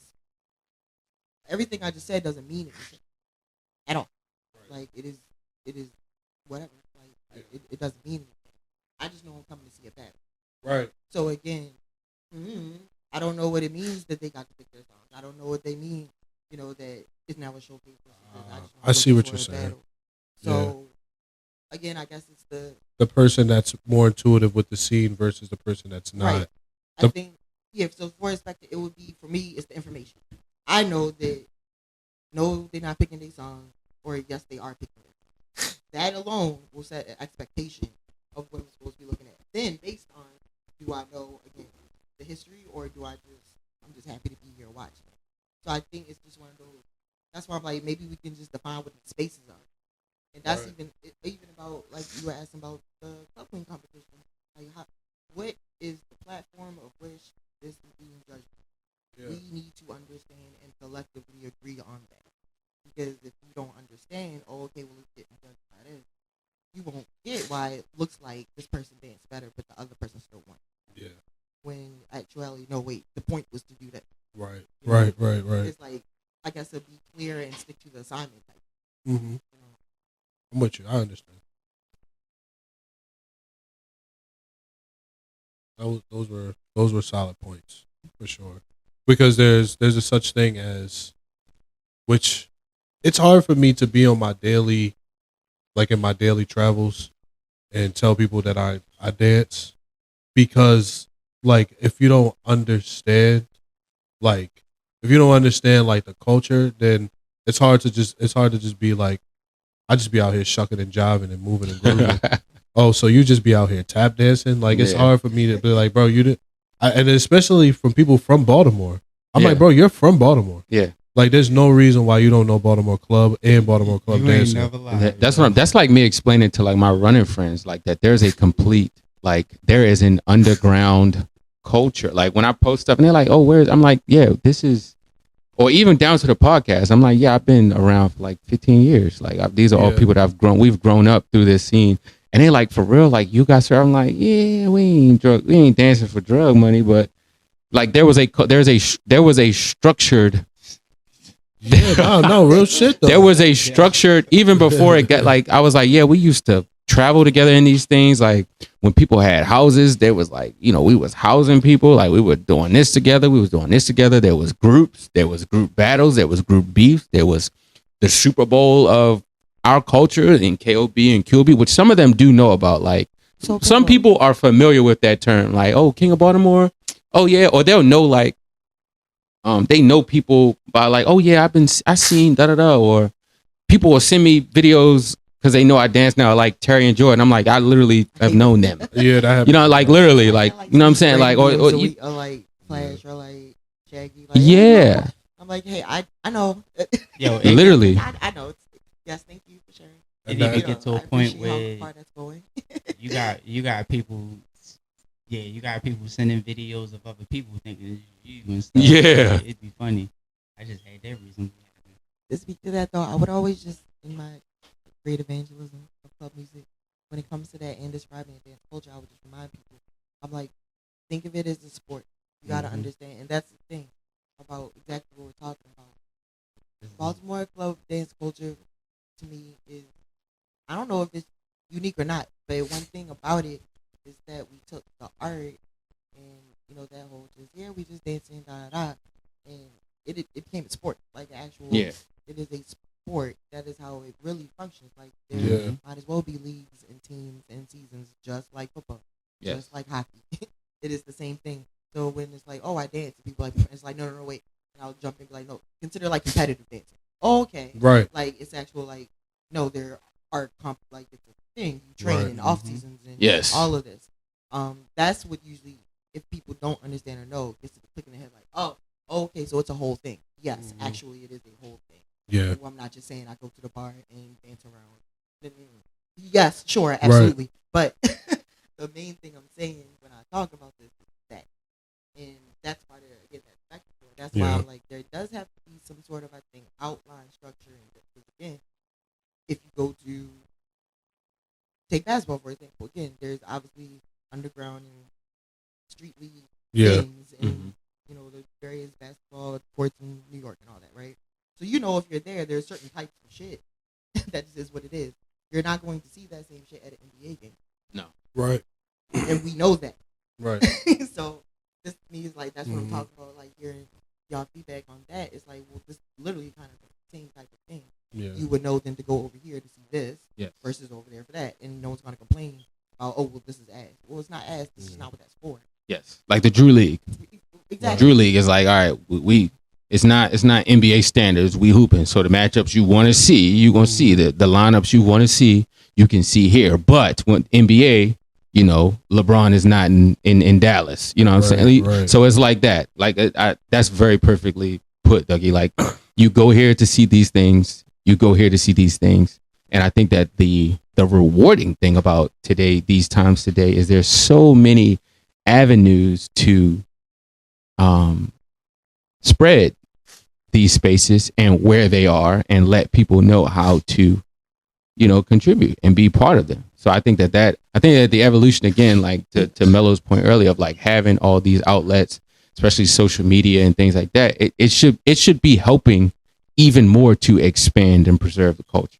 And I think that what, again, we have to do, everybody, accountability, is utilize our own individual platforms, as well as collectively put you know, our separate aside of, oh, I ain't trying to do this without knowing what the immediate benefit is, and think about the big picture, which is this culture. You know what I'm saying? I'm always going to make this point for as many episodes as we can, as many times as it comes up, but we got to stop waiting until we hear a rah-rah sample in a Drake song or Nicki Minaj doing. We got to stop waiting for that shit to want to have people, and I'm gonna make this point, people outside of the core to immediately think that Baltimore Club just is back out of nowhere, when it never left. To Jordan's video, it never left. It literally never left. If anything, we you know, like he said, like, people just said fuck club and like be done. And I was like, yo, the people, the real lovers, us, we preserved it, and we still steadied in that point, tried to expand it, but motherfuckers shut themselves off because of them same 7 fucking songs every day, every morning on 92Q. They thought that was it. When we have catalogs, that people don't even know about the Tonio era, like the beat catching era. 2 generations, so just 2 generations. You feel me? Like maybe 3 generations of dances. You feel me?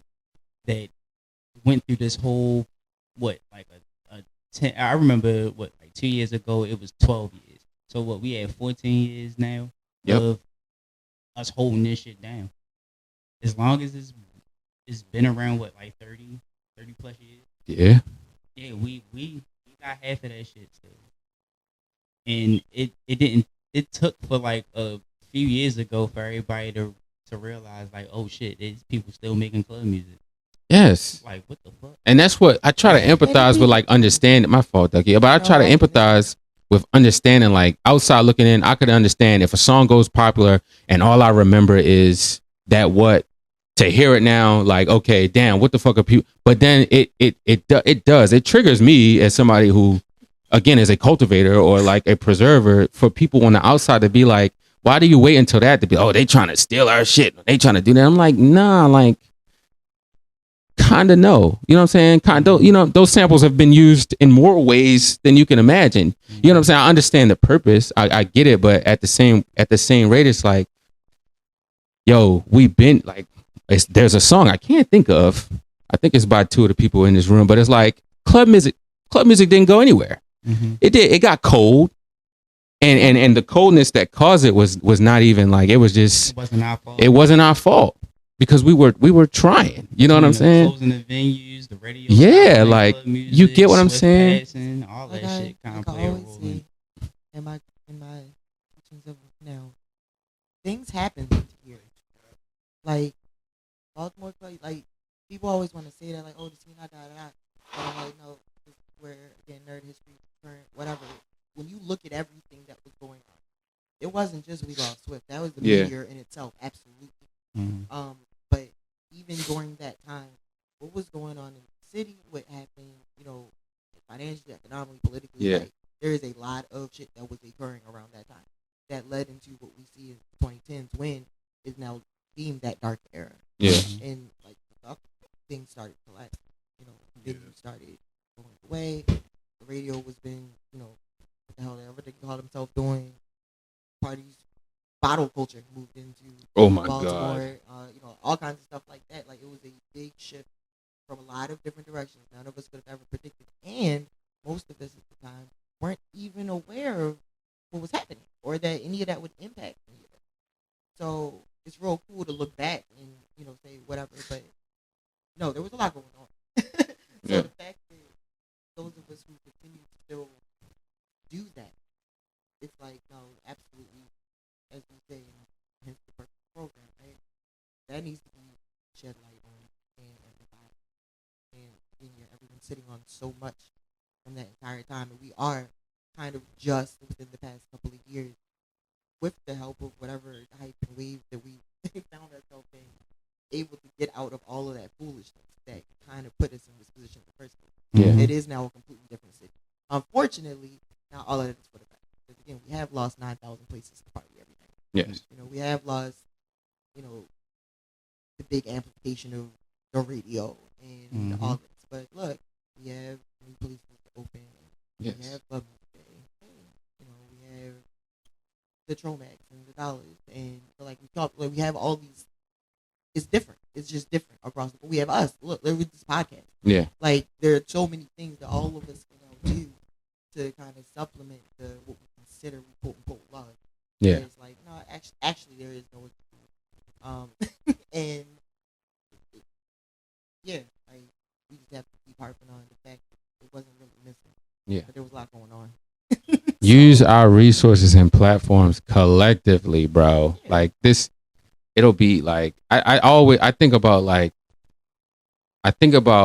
if I had a proper platform for even like what I want to do behind like mental health advocacy. I think about how much I could tie in so many of my peers, Exactly. even in the club scene, to me if I had that platform to expand theirs. Mhm. I don't think that scope is also respected. I think that people are also just kind of out. I think that generally, I'm not speaking just about Baltimore Club dancers or what. I think generally, like this whole like the social media monetization thing has kind of ruined. It's ruined the barter system. It's ruined, it's ruined people just wanting to do collective work. It's ruined collaboration. It's ruined a whole lot because it's become a focus of me. I'm not going to do this, that. Oh, you posted a picture and I'm in the background. You ain't tagged me. I'm reaching out to you because now I think I'm a fucking celebrity because I'm getting $40 from fucking Facebook or TikTok. You know what I'm saying? Like, that's my angry man rant with social media monetization. As aside from people with a substantial platform, and I want creators to really sit with something and think about like, damn, okay, regardless of what I've done to build my stature to have this platform, especially if it surrounds Baltimore Club, you did not do that on your own. That's something I'm gonna say in comp. You did not do that on your own. You've built your base as an individual, as a dancer, and I'm scoping it in and out as an individual. But at what point, when do you kind of, what do we talk about, like when people get famous and they don't look back the way you forgot where they came from? It's that on a smaller scope. It's like, damn, all right, cool. I have this skill. I bred this skill in this environment. I honed this skill in this environment. I expanded this skill on my own. Yes. But when it comes back to cultivation and protection of this culture that we claim to love so much, what are we going to do collectively? Think about what we can do collectively. Personal vices and vendettas aside, even if you make it as clear cut as business is business. You look at things like, damn, yo, you got these people over here. We got these people over here. I guarantee you, right? If, and this is my example, because I like to utilize an example to kind of make it. I'm not just going on to make it make sense for everybody. It's about understanding, right? So let's think about it like this. If S. Dot threw another syncopate, whatever the event that he was doing around like the Baltimore Club, Afro bass, this and that, right? Huh? I think that was last night. Oh shit! I also seen Ultra and Tejas, but that's yeah. But even that, like if S-Dot had an event, right, and or even if Dollar had another dollar store, right, I always think about like, yo, if enough dancers came to this one environment, right, the amount of dancers that we have alone, that I know I can guarantee you're gonna hear exactly what you want to hear, because the people in the room don't know. When I went to the last dollar store, not the last one, but the one before Halloween, I was like, yo, S-Dot is going fucking crazy. Like, he was playing shit that I was like, yo, if there were people here, these people that have a very basic understanding of Baltimore Club, if they saw like a circle breakout or even battles, that shit would have been crazy. And I think about that every time I'm at one. I call it like an outside event because it's like outside of the core, no offense, but and I'm just like, yo, if I could get, if you think about 10 dancers there, that expands to bring more. And in spaces like that, and then you think about the support, right? Exchange. We talk about collaboration. So now we have 10, 20 dancers in Dollar's event, right? We have Dollar's crowd with Ducky on the card, Nico on the card, Tromac on the card. We have people that come to see Ducky that don't know anything about Baltimore Club. People that come to see Tromac that don't really know about this expansive underground scene. And then you know what happens? We've built that bridge. And then you know what? It's like, damn, well, King of Baltimore is coming up. So now you have your core, you have Dollar support, you have Tromac support, and you have their crowds, which comes back into the business. Now we have new spectators, new money. What are they going to do? I used to say in business, like, one person equates to two people, because when you have a good experience, you go and tell one person, that person tells another person, and that web builds. You got to think about it as strict as that. Like, damn, what can we do collectively with all of our platforms to make this shit work? Because it's segmented, whether it's personal, whether it's, whether some shit went down where certain people don't want to work with certain people, which respectful. Boundaries are boundaries, space is space. When it comes down to like the culture and business being business, there's so much wasted opportunity for this shit to be expanded that it's just like, it's frustrating. It's frustrating. And it's frustrating watching it from all these different avenues. It's like, damn, this would be hard. If they could put that shit aside and just do this, that'd be crazy. If even down to like, damn, if we could have had the podcast set up live at the damn comp, that's two platforms. That's collaboration. You know what I'm saying? That's building a base. That's building, you know what I'm saying? Like, we gotta utilize the tools that we have. Cause I look at this equipment and shit like, damn, like this some professional shit. So imagine this setup. The comp is going on. We live broadcasting, live podcasting. Everybody has individual platforms. I now have an individual platform through running, through mental health advocacy. So I'm like, these people have questions. Every time I post club music, they like, damn, where you at? Like, what is this going on? The other day when I posted all the queens lined up, they're like, what? I'm like, yeah, these are the past queens, the past 15 years, all in one room. They're like, damn, like a whole, like some movie type shit. I'm like, yes, exactly. Let me explain. Mm-hmm. You get what I'm saying? But yeah, that's the frustrating thing. It's like, damn, there's so much potential, and we can talk about it till like hairs turn blue, but we just gotta do it. Like, we just gotta do it. Put that other bullshit aside, like, and just do it, or else we're gonna be the generation that's angry every time we hear fucking Mellow samples 20 years from now. Like, yo, what the fuck? That's Mellow shit, or that's fucking Ducky shit. You know what I'm saying? Like, we gotta stop that cycle of shitting on the past generation, and we gotta learn to welcome the new. You know what I'm saying? Back to Neal's point earlier, adjust or move out the way.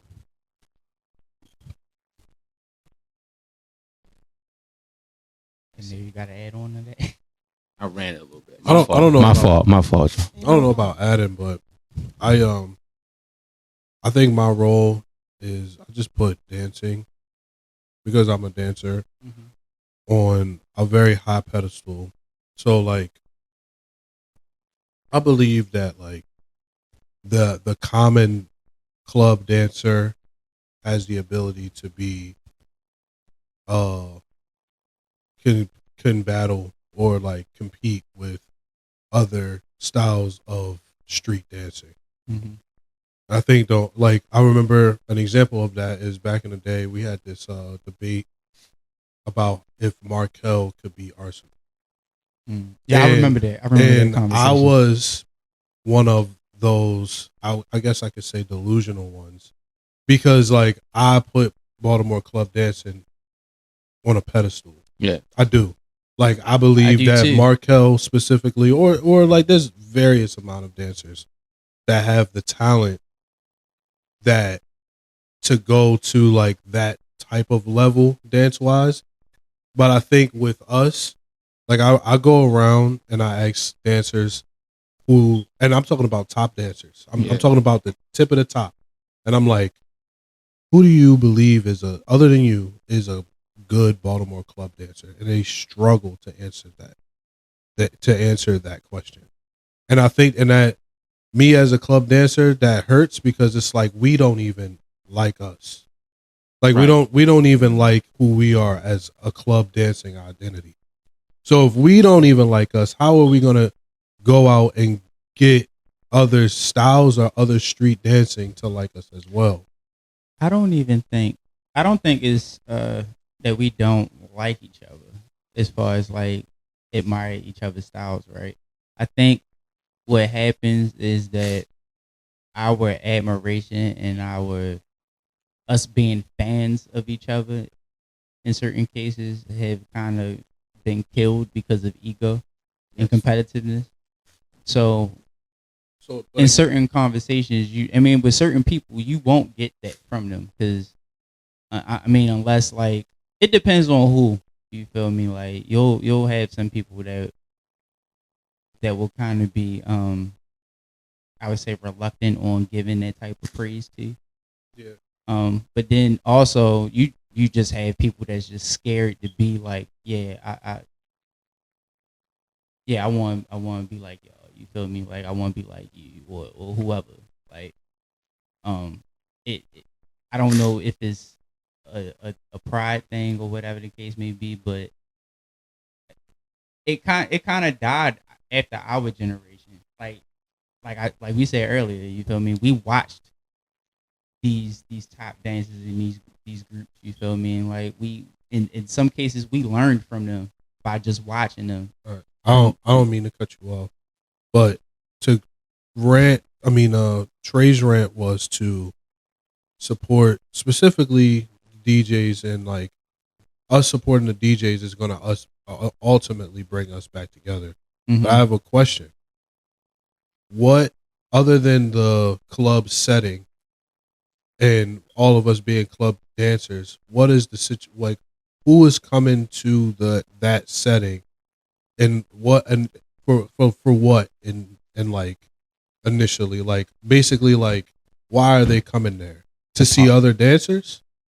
What, like for the camaraderie? You talking about like regular spectators, or you talking about like basically what I'm saying? Like us as club dancers, us as the club dancers. Like so it takes us specifically to make an environment, a club environment. That's not all the way true. Anything could be a club environment, but you're asking the dancers to be a part of this, because if we was to be a part of it, it'll go from what it is to something completely different. Like, and when I go around and I ask people, I'm like, yo, who even is your favorite club dancer? Like, and they are struggling to answer that question. I believe that we have to start there. That's where we have to start to get to where Trey wants to go. Yeah. It depends on who you asking, honestly. Like, all right, so like I would say if you had to give it an age range, like who, like what is that round, that ballpark number that you would say? I'm really gunning for us. Like, I'm really gunning for our age range. Like, as far as like who's your favorite dance? Like currently, or just period? No, I'm talking about as far as like when you ask these questions, like you be asking like people our age. The dancers that we came up to, our class, maybe a little bit younger, polished dancers, been around for a while, should know damn well that they should at least like somebody other than themselves. Right. Yeah. You know what I mean? So like when they, and I do agree that ego does play a part, but that is, like I said, I put the dancers, I put our dance style on a high pedestal. And I believe that with proper practice and proper like professionalism, we could take our style to the Vegases, to the Arizonas, to the Chicagos. Yeah, I've been saying that shit for the longest. And not even just on no Red Bull shit or no major dance style shit, but on those as a respected just a respected style. Period. Like all these other cities started styles, like these small styles that started into his turned into some big ass shit. Like, I remember the debate of the Markel versus the Arsenal, and the one thing that was brought up was Markel have never even picked your own track before. Arsenal is well versed in like doing both, like being on a spot dancer, but also breaking you down with something that he prepared. So like, we also have to start there as well. We have to be more well versed. We have to like understand different ways to go about our style of dancing. I think that we have an identity crisis, and I think that like it starts with us telling us each other that what you're doing is a dance style that nobody can come out of their dance style and do what we can do, especially at the pace that we do it, and the high and like how we're thinking as the track is going, as fast as it's going. It's very high intensity when you think about it compared to like slower, especially like hip hop and shit like that. So like because of that, like we the Baltimore Club dancers specifically in Baltimore, we downplay that ability. So we're so, I would say, just like if I'm rattling off names, I would say the Devos, the JRs, the Cookies, the people that's like really been doing this like so at a high level, to McLovin at a high level, like so they can't even see anything lower than them being good. I think that's where we probably need to start. We need to all like see that each other is like good entities and dance, and kind of like go from there. Because I've been struggling with that for years. I've been struggling with the idea of like, what's the point of me going to a session or me doing a competition or me performing when like one, not even the people that I came up with don't even appreciate this style anymore. They've low key moved on to something else. They don't, the Baltimore Club style and just the Baltimore Club style may not even be enough for the Baltimore Club dancers' eyes anymore. So if it's not even enough for your eyes, how can I convince it to be enough for somebody else's eyes? Right. You know what I mean? So I think that like me personally, to get to where Trey was ranting about me as the dancer on the outside, not on the inside looking in, I do think that we have to start from there. We got to start bigging each other up a little more. Actually, like making up a style and giving out that style to the younger generation for sure. Yeah. I do think that Be More Than Dance is doing a good job of that. Like with especially with them kids. The kids. Every time I see that, I'm like, yo, yeah. I do think that that's a thing, but like they ain't old enough to get in these clubs. Yeah. And just real quick, like my thing is not like that it has to be a club setting. It wasn't like presented like supporting the DJs. What I'm trying to make a point of in a Baltimore club scope, and that's the only example I can think of. But my point is exchanging the platforms to expand. So it doesn't have to be a club setting because there are town halls. You know what I'm saying? Like, you get what I'm saying? So like for those generation of people that think K-Swift died, that club died with K-Swift, there's a town hall for you to come and voice your very wrong opinion. Yeah. You get what I'm saying? Like, because then you'll meet people who have been versed in this for the 15 years that you've been away. That can, put you on game. And then, when you leave that town hall, this is just speaking from a different type of environment. Down there, like, damn, all this time I was being this about this. Damn, girl, that there's still stuff going on. And it was this whole time we still could have been da-da-da and this and that. Like that, even from a very basic standpoint, people still knew that there was like some type of club, but not as detailed, not as deep as it really was. So there are different spaces for different environments. My main point is just for like people with platforms to exchange those platforms within the scene to expand. Yeah, it don't have to be like club, because I don't even be in clubs like that. right. I go to clubs now depending on what DJ's on the card, and that's to see them play. It's not the, get lit or whatever. It's like, damn, I want to hear this set. This is who's on the card. I know what I'm going to hear. So I can understand, like, especially with us getting older or like a generation being younger, cool, that scene might not be it, but like there's a space for it is mainly not my point. Like, and if there's not a direct space for it, we have the means with these platforms that I'm speaking about to create those spaces collectively or to collaborate on creating a space. So that's just like what I would, that's my main point. Like, it's just that. I'm with you. I understood. For sure. Okay, anything else on that? No? I feel like we made the point. Mm-hmm.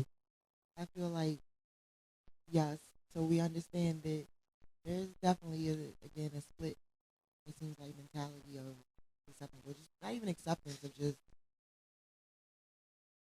the definition of the platform.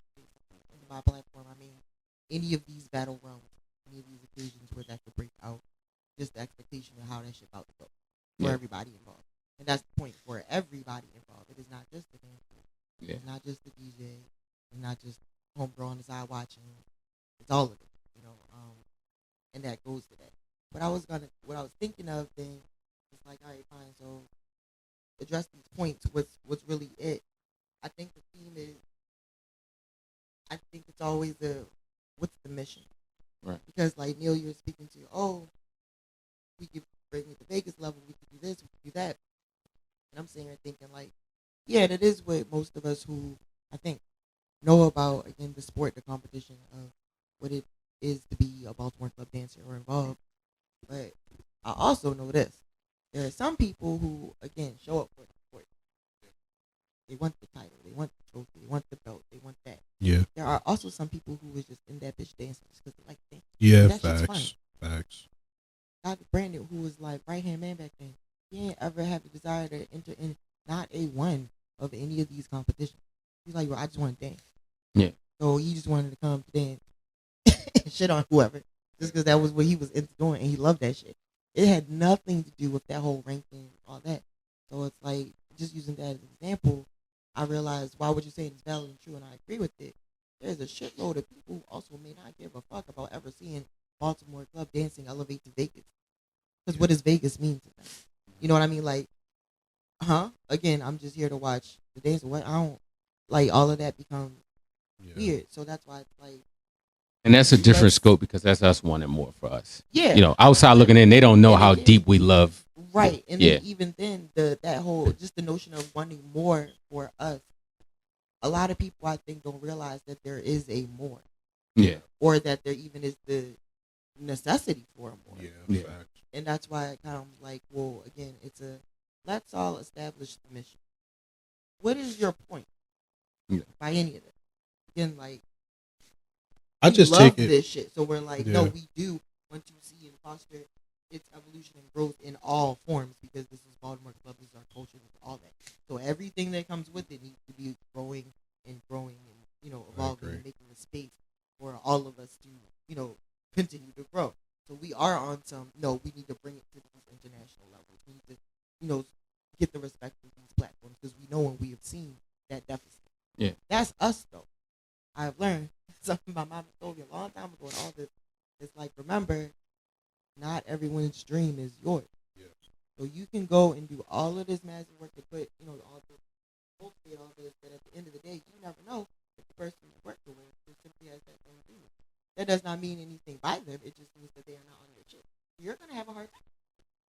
And I think that is a lot of what has happened in this, especially in this round of this new virality. Because again, you will have people who are here and happy to tap in because it will boost their views. Period. But then you have people who are here who are happy to tap in because we've been doing this for 20 years. And this is our life. Completely different, but we'll both pay $10 to go to that party. So it's like, I think there's something like just remembering and just figuring out. Again, kind of it's like finding a tribe type thing. And just put the people together with people who are in that tribe and just let everything flourish from there. And I while I do understand that, like, it's there's a lot of people that come in our scene specifically and just be like, love the camaraderie, just want to show that Exactly. I'm a pretty decent dancer, just like you. I'm speaking on me and Mello have done almost all the battle competitions in Baltimore. Like, I'm speaking to us. Like, I'm speaking to the people that's consistently putting themselves out there to put That's themselves, another big word too. like Consistency. consistently, like they put themselves out there to be on the other side of someone else and dance to the same type of bass. You know what I mean? Like, there's a thing for that. You know what I mean? There's a space for us. Like, you know what I mean? And I believe that we are like-minded people, and we all want that same goal, to be the best dancer that we could be. And not only that, but like, win the competitions. And of course, there's an ego and a pride that's attached to that. Like, I've lost every single King of Baltimore, but that does not stop me from doing them. You know what I mean? Like, because you'll also have your top contenders. Like, when you didn't have, I guess, the strength in KOC, you made up for the bad. yeah, It's, regardless of what I guess the level of whatever you're doing, people have their own elite. Yeah.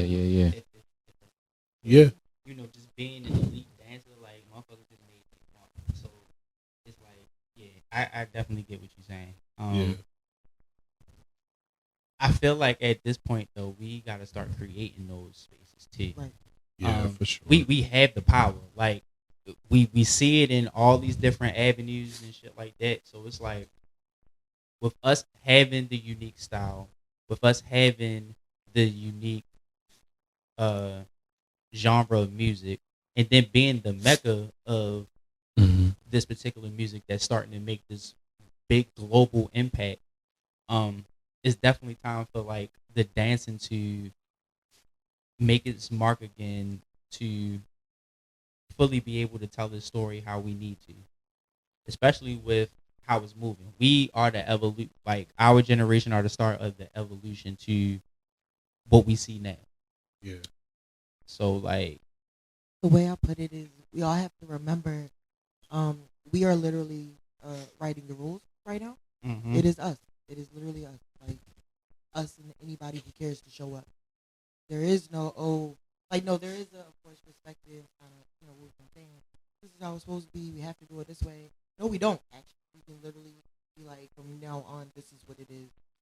That's that, and this is what we are telling people, and this is what they will record, and this is what they will understand, and this is what it is. You have no choice, and because of that, like, it's full freedom. Like, I know that sounds stern, and like, it's like, no, this is actually true.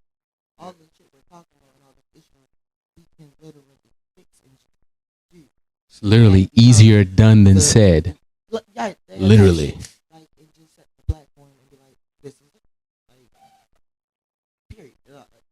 So it is kind of just okay, so who's first? Or not even who's first, just all right, this is it. One, this is the product, these are the rules, this is what you take into account, this is what you've been judged on, this is what you can and can't do, and that is that. Ta-da! Boom. History is made. Yeah. Like, we are literally writing that history right now, that our nieces and nephews, when they turn 18 and 21 and go outside, is gonna know what to do. We are in that realm, and that's part of the cool.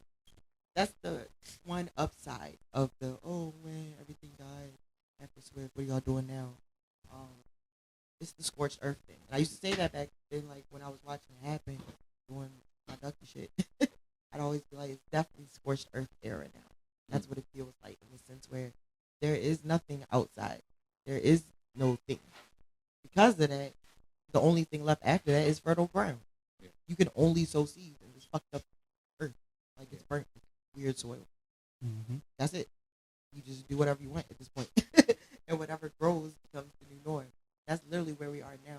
And I think we spent a little bit too much time spinning wheels on that. Oh no, we have nothing. And have not embraced the oh shit, we have nothing. Let's start building. Like, okay, I can build this house. Yeah. No one's gonna stop. And that's kind of like where I think we super definitely are now, where it's like, oh no, there is no more, because we have the eyes on it. People are interested in learning about this. People want to tap in and know. So it's like, okay, we gotta think of something to tell them. It's this. It's what I want. So boom. Especially because we are seeing that it doesn't seem like anyone else is doing it like that. There's a whole lot that seems like sitting and waiting. No more. It is like it's now for any of us. It's alive, but it's on. So somebody has to do that, and we'll all support it, and then critique it or not, or show up or not, and make a music. Mello, you got anything upcoming? Any mixtapes, club music? I was about to say it's almost music break time, so hey, Yeah. very good. I need some new club music from you. Yeah, I actually did. I did just drop a song with Young Up Bull. Yeah. To us, we know him as Sabo. What is it called? It's called Like This. You can find this on SoundCloud. I haven't put it on Bandcamp yet or on major streaming platforms, but that's about to be on my upcoming EP called Serious. That's supposed to be dropping in December. I haven't really came up with an official date just yet, but it'll definitely be coming soon. I'm gonna say probably like within the third, maybe fourth week of December. I don't want to say Christmas because I'm pretty sure hella people about to be dropping in Christmas, so I don't really want to. I don't want to get caught up in that whole thing. The holiday run for music drops is an interesting streak. Yeah, unless it's a Sometime. Christmas song, you feel me? Then yeah, but for the most part, Like the New Year's rush, New Year's Eve drops. Like, ooh, it's great, baby. Yeah. But nah, like I got a couple features on there. I got and this is all original shit too. There's not like no remixes or anything. Shout out to Matic 808. I got a track with him. Like I Fire. said, I got a track with Medic 808. with what's his name? With Bo. I got a track with S Dot. I got a track with who else?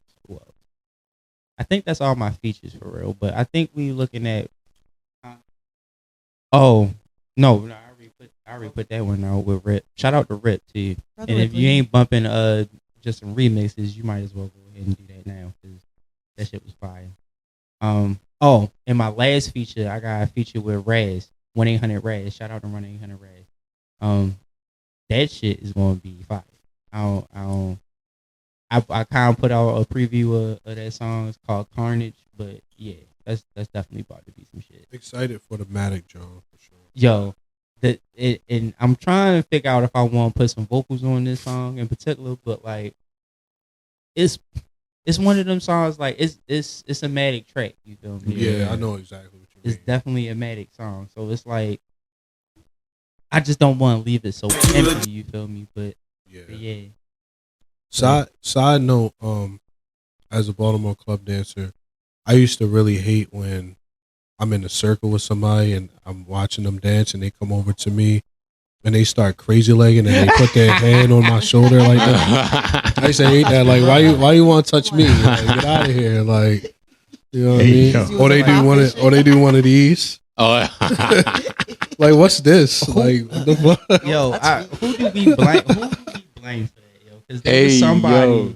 There was somebody that did that shit, and it was like in the docs or some shit like that. It was some viral video we used to watch on like MySpace or some shit. Yeah. I can't remember who, yo, but that shit was definitely one of the ones. I hated that time. It's funny as shit But I because got a picture. Cam got a clip of me doing that shit at the Crown. She always posts that shit random. Shout out Miss Cam. She always posts that shit as like a GIF, and I'm like, yo, please delete that shit Yo, because I'm like, I'm fucking lean back, Yeah. bang, and there's this hole in my jacket. I'm like, Yo, I got a docs picture of me holding on somebody's shoulder, crazy legging and shit, yo. And I was like, and this how I know I was feeling it, right? Because like I had the mean mug on, Yeah. and shit. And that's when I Yeah. had front, so like, you can see the goals and shit. Yo, this shit was so funny. Yo, It was a different time. I never hella liked that. sweat. Even in that time, I was just like, you don't need me to crazy leg at all. I promise you. you don't need me And I at ain't gonna all. lie to you. This was like at the point when like my crazy leg first got like legit. like I didn't have like it didn't look like no crazy shit. You feel me? Like it was like really like legit, but it wasn't banging hard enough to be doing that shit. Like I wasn't branded. I wasn't dancing Brandon coming on my shoe. Yeah.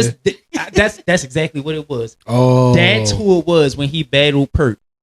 He came out the shoes. And he came out his shoe. That's exactly what the fuck that shit happened. was like a pandemic in Baltimore. Like that shit hit everybody. Like TSU Kayla hit that shit.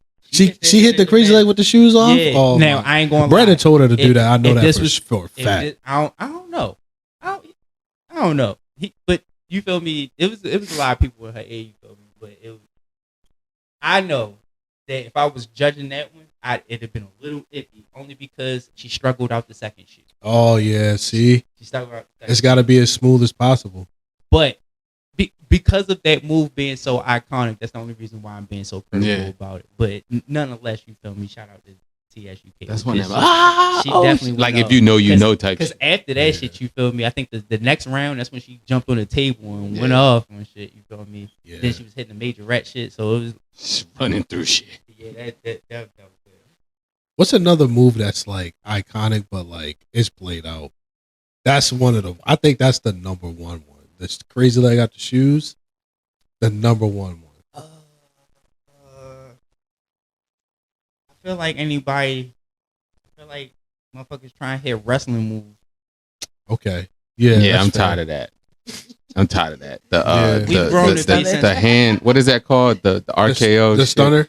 Yeah, the stunner. Yeah, the stunner. Only one time I seen that shit executed out. And it was Pierce? Yeah. That was the cleanest one. That was the cleanest one. But that was the cleanest one. I think the second time I seen it at the Why Not. You talking about I think Kai was it Kai? Yeah. I forgot who he did it on, but I remember that shit. And I think it was like the backflip into that shit. So that shit was cool. Yeah. The first one was probably the cleanest one because it came from an unorthodox ass dancer and niggas did not expect it. Yo. Yeah. And he was just wild and shit. Damn, but see, that would be a thing, you feel me? Like it be battles like that, you feel me? Motherfucker, he won't be the known dancer or the cleanest dancer or whatever, but motherfuckers be coming with more energy, more creativity. Like the shit can sway, you feel me? But I'm trying to still think of what I hate. It's still top to top. I think in our scene, if you go to the ground and you got a solid 3 seconds to get up. Unless that shit is clean while you down there, and you get up clean. That's on beat. Yes. That's the main thing, yo. A lot of shit just don't. Yo, you know how many mistakes I done got away with just by being on beat? Yeah. Motherfuckers be talking that smooth shit. No, nigga, I just learned how to catch my falls. The beat is supposed to help you. You're supposed to be listening to what you're dancing to, and it's supposed to match the entire time. Like, so you could do anything, but if it's to that beat and it's clean, you're good. But I just hate when just falling over. I'm guilty of this too, bro. I'm guilty of it too. Like, no, are you talking about just falling over? No, you had this move, yo. You got this move where it's that fucking. You know what I'm talking about? Yeah. Like I don't know if this was you. Like yo, fuck y'all ground moves, but I'm gonna do this anyway. Yeah, it's really me just trying to pop up. And this nigga, no, yo, it wasn't even a pop up, yo. It be the fucking. It was the shit, yo, where he just throw the elbow and shit, the little shit. Oh yeah, the elbow drop. Yo, shit. I got that from Chase. Yeah, a lot of my ground moves I got from Chase for sure, bro. He was the ground god to me. Nah, real shit. You wasn't the nigga that hit the ground. You feel me? Yeah. Like yo, whenever he did it, it would be that sequence. You feel me? It would go into that. You feel me? Go into the D shit. Shit. I do that a lot too. I ain't gonna lie. No, a move. If I could really, I don't know if I can think of a double way, yo. I gotta start watching videos or just. This is what I'm saying, bro. No, you want to know what I hate? I hate them drunk ass arms, yo. When motherfuckers be doing them pickouts, yo. Oh, yeah. Like that's fair. Either they low or it be the dinosaur hand. Yeah. Oh yeah. That was another thing. I Like hate that shit. I don't know if that was a our generation thing. That was another thing Miss Jones taught me was like hands. She taught me like so about important. But how the only person how to keep your keep your hands. But Yeah. the only person that was getting away with that shit for real was homicide. Like because but for some reason they would just be kicking out the widest. Yeah. Yeah. And it would still be and hype. hands just So boom, it would boom, just going into that, but no, like I'm talking about like motherfuckers that be doing that shit, little kickouts and shit, and they hands be. A lot of people don't know how to put their hands, bro. Like, That's a real. That was thing. like one of the first things, and I think that for me, like I said, I ain't no heavy hitter, but like even for me coming up, like a lot of what people gave me was like my hands, and I learned that from Miss Jones. That was just like, even if I don't have an expansive move set, it's like. Damn, okay, he catch boom, boom, like flicking and stuff like that. Like, like you can't just be. And she used to say, what is it, noodle hands? She used to call it something. I can't remember. She was like, she would like yell it out. Noodle like, hands. Yeah, was it? That's Yeah, exactly she would yell it out, and it was just like, all right, tighten up. I call phony crazy legs the oodles and noodles. The oodles and noodles, yeah.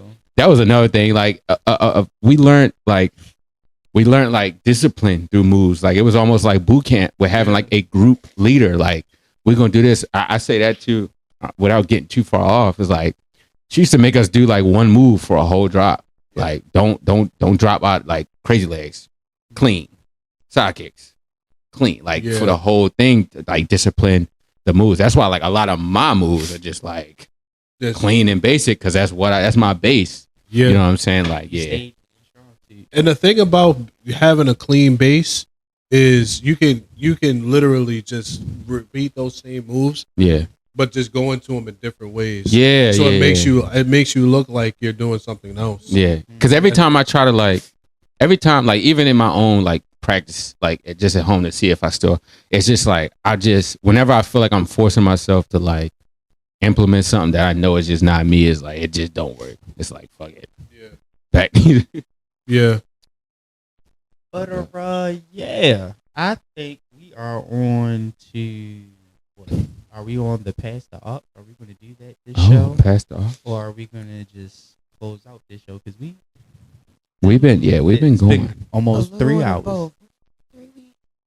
A 2-hour long conversation. Being old people crying about new people. Yeah. That's all. I ain't even crying. That's We the ain't big crying gay, about I new guess. people. I don't know. Not today. Y'all check your AARP cards, I guess. But so let's do both, and I mean it this way.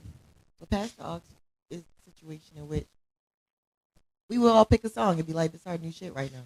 Not new shit, but just what we like of the Baltimore Club music, right? But no, we don't really have the time for all four of us to do that. So I'm gonna do what I would have picked as my song. Wait, we open with that. Mm-hmm. So I'm just stealing somebody else. I'm going to play your new song, the one you were talking about. Okay. Are you mad at that? No. Or do you want me to press skip? Worldwide. What? No, not what I said. Brand new. Damn, son. All them. But I say we got tagged. We'll get all that. Oh yeah, I want to be in control of the buttons. Once we get some we get all the chords or whatnot, we'll be able to this song with this. But for real, I just clicked all this. But back to this, right? Again, like we said, like I said, this is my new single, Like This, featuring Young Goat Bro. And it'll be on all streaming platforms soon. But you can find it on SoundCloud. Enjoy it.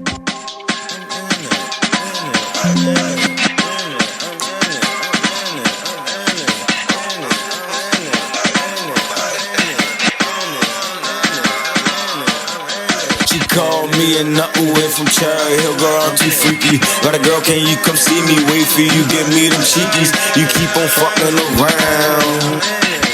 You keep on fucking around, come on and give me some. No lows get eyes by zips, no pains, we copping fifths. Take them, we out like blunts. They love me, ain't no pimp. Ski slick should call me Rick. I don't mind if you strip.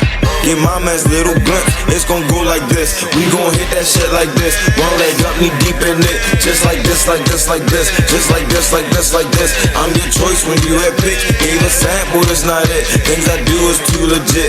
When I hit that shit like this, we roll back, these ain't no splits. Can't match me, just suck my dick. Hands on hips, do it like this. We front up all on your bitch. Don't start geeking by the chick. Out your body, empty clips, no matter how they feel about it. I'ma hit that shit like this. Tell me how you feel about it, tell me I can have it. Not inside a residence, at least just let me grab it. Jose got me hoeing, but that Henny got you dragging. What I'm about to tell you serious, won't see me laughing. We gon' hit that shit like this, one leg up, me deep in it. Just like this, like this, like this. Just like this, like this, like this. I'm your choice when you had pick. Gave a sample, that's not it. Things I do is too legit. When I hit that shit like this, we roll back, these ain't no splits. Can't match me, just suck my dick. Hands on hips, do it like this. Face turned up all on your bitch. Don't start geeking by the chick. Out your body, empty clips, no matter how they feel about it. I'ma hit that shit like this. We gon' hit that shit like this. One leg up, me deep in it. Just like this, like this, like this. Just like this, like this, like this. I'm your choice when you had pick. Gave a sample, that's not it. Things I do is too legit. When I hit that shit like this, we roll back, these ain't no splits. Can't match me, just suck my dick. Hands on hips, do it like this. Face turned up all on your bitch. Don't start geeking by the chick. Out your body, empty clip, no matter how they feel about it. I'ma hit that shit like this. Okay. Like I said before, this is a new single like this featuring Everybody exclusively on SoundCloud right now. All major platforms coming soon. Thank y'all for listening to our second episode of the ShakeOff Podcast. Big ups to everybody here, and give yourselves a round of applause. Yeah. Let's go. Yeah, shout out to the official intro of Undisputed Neal being a part of the cast. Yeah. Thank y'all for having me. Hope So this great is to do this. Yeah, we the original four. You feel me, to be doing this. If y'all have any suggestions on any guests that y'all would want to see, hit us up in the comments. Make sure that you are following us on Facebook at the ShakeOff Radio and Podcast. Make sure you're following us on YouTube at the same title, the ShakeOff Radio and Podcast. Make sure you're following us on Twitch at the ShakeOff Live. Make sure that you are tuning into the ShakeOff Live radio show each and every Saturday from 2 to 4 p.m. exclusively on Ground 3 Radio. Shout out for Ground 3 Media for hosting and facilitating our podcast. And make sure that you check them out as well. Studio time, they definitely have space for radio slots. They have space for More shows. Yeah, more shows. Podcast, anything y'all trying to do. Yeah, so just make sure that you tap in with Ground 3 Media and Ground 3 Radio as well. They got some amazing shows on throughout the week. So yeah, just make sure that you check them out. Make sure that you following us on Spotify as well. That's where you'll catch these episodes as far as the audio, and then now the videos on YouTube as well. You can follow us at the ShakeOff Podcast on Spotify. Yeah. That is pretty much it. Anybody got anything else y'all want to say? Y'all want to close out? Not me, not yet. Any shout outs y'all want to do? Shout out y'all. Happy holidays. Happy holidays. Holidays. Protect your mental. Yeah, we definitely ain't talking about Thanksgiving. Nah, we didn't. Nope. Yo, yeah, them leftovers no more than 3 days. Throw them shits out. No more than 3 days, bro. Yeah, that is like so by the time y'all are listening to this, You shouldn't be eating no leftovers. Listen, I know leftover Thanksgiving, that's for sure. Real shit. Because you're probably gonna be cleaning up for Christmas. Yeah. Coming soon, like within the next few days, type thing. So yeah, once again. Yeah. I guess This shout is out me to from the this year. future. Yeah, this is us from the future, from the past type thing. Nah, real shit. We just gonna pray about 2025. Period. It was definitely it's been an experience these past 11 months. And 2026 is right here. So Right. Yeah. yeah, with that momentum, happy holidays, Mhm. happy you made it. And let's get it for 2026. Yeah. It's about to be lit in this Baltimore shit. Like, that's all I'm gonna Yeah. say. So much that's about to happen and occur. So Facts. yeah, I do it's like about the- to be a fun ride for real. Right. I would like to give one shout out. Shout out to the entire Baltimore Club scene. Period. Me as Neal, in hot water right now in the doghouse, but in the entire scene right now, I ain't gonna speak too much on it. I'm just gonna let God sort them out, and get put me right where I need to be within the club scene. Hopefully, I can come back and showcase my talents very soon. Mhm. So again, shout out to the entire Baltimore club scene. Love y'all. Just do my advocacy job. Just to leave with a tidbit, right? All that we can do is the absolute best that we can with what we have. I can drop gems all day that my grandfather has dropped to me that I put into the work that I'm doing now to share with everybody, right? And while we can only do the best we can with what we have, we can only do that while allowing what is to be. Yeah. What that means, because you'll hear it from me, hopefully at the end of every show, is that not to conform, not to be complacent or comfortable, not to YOLO it, but what allowing what is to be means that things are going to go exactly how they're supposed to. What you put out, you get back. But intention is very important, right? So that's my tidbit. Head at the ShakeOff Podcast. Again, this is DJ AyyMello with Ducky Dynamo, Undisputed Neal, and go. BlkTrza. Yo. And we're signing out. Bye.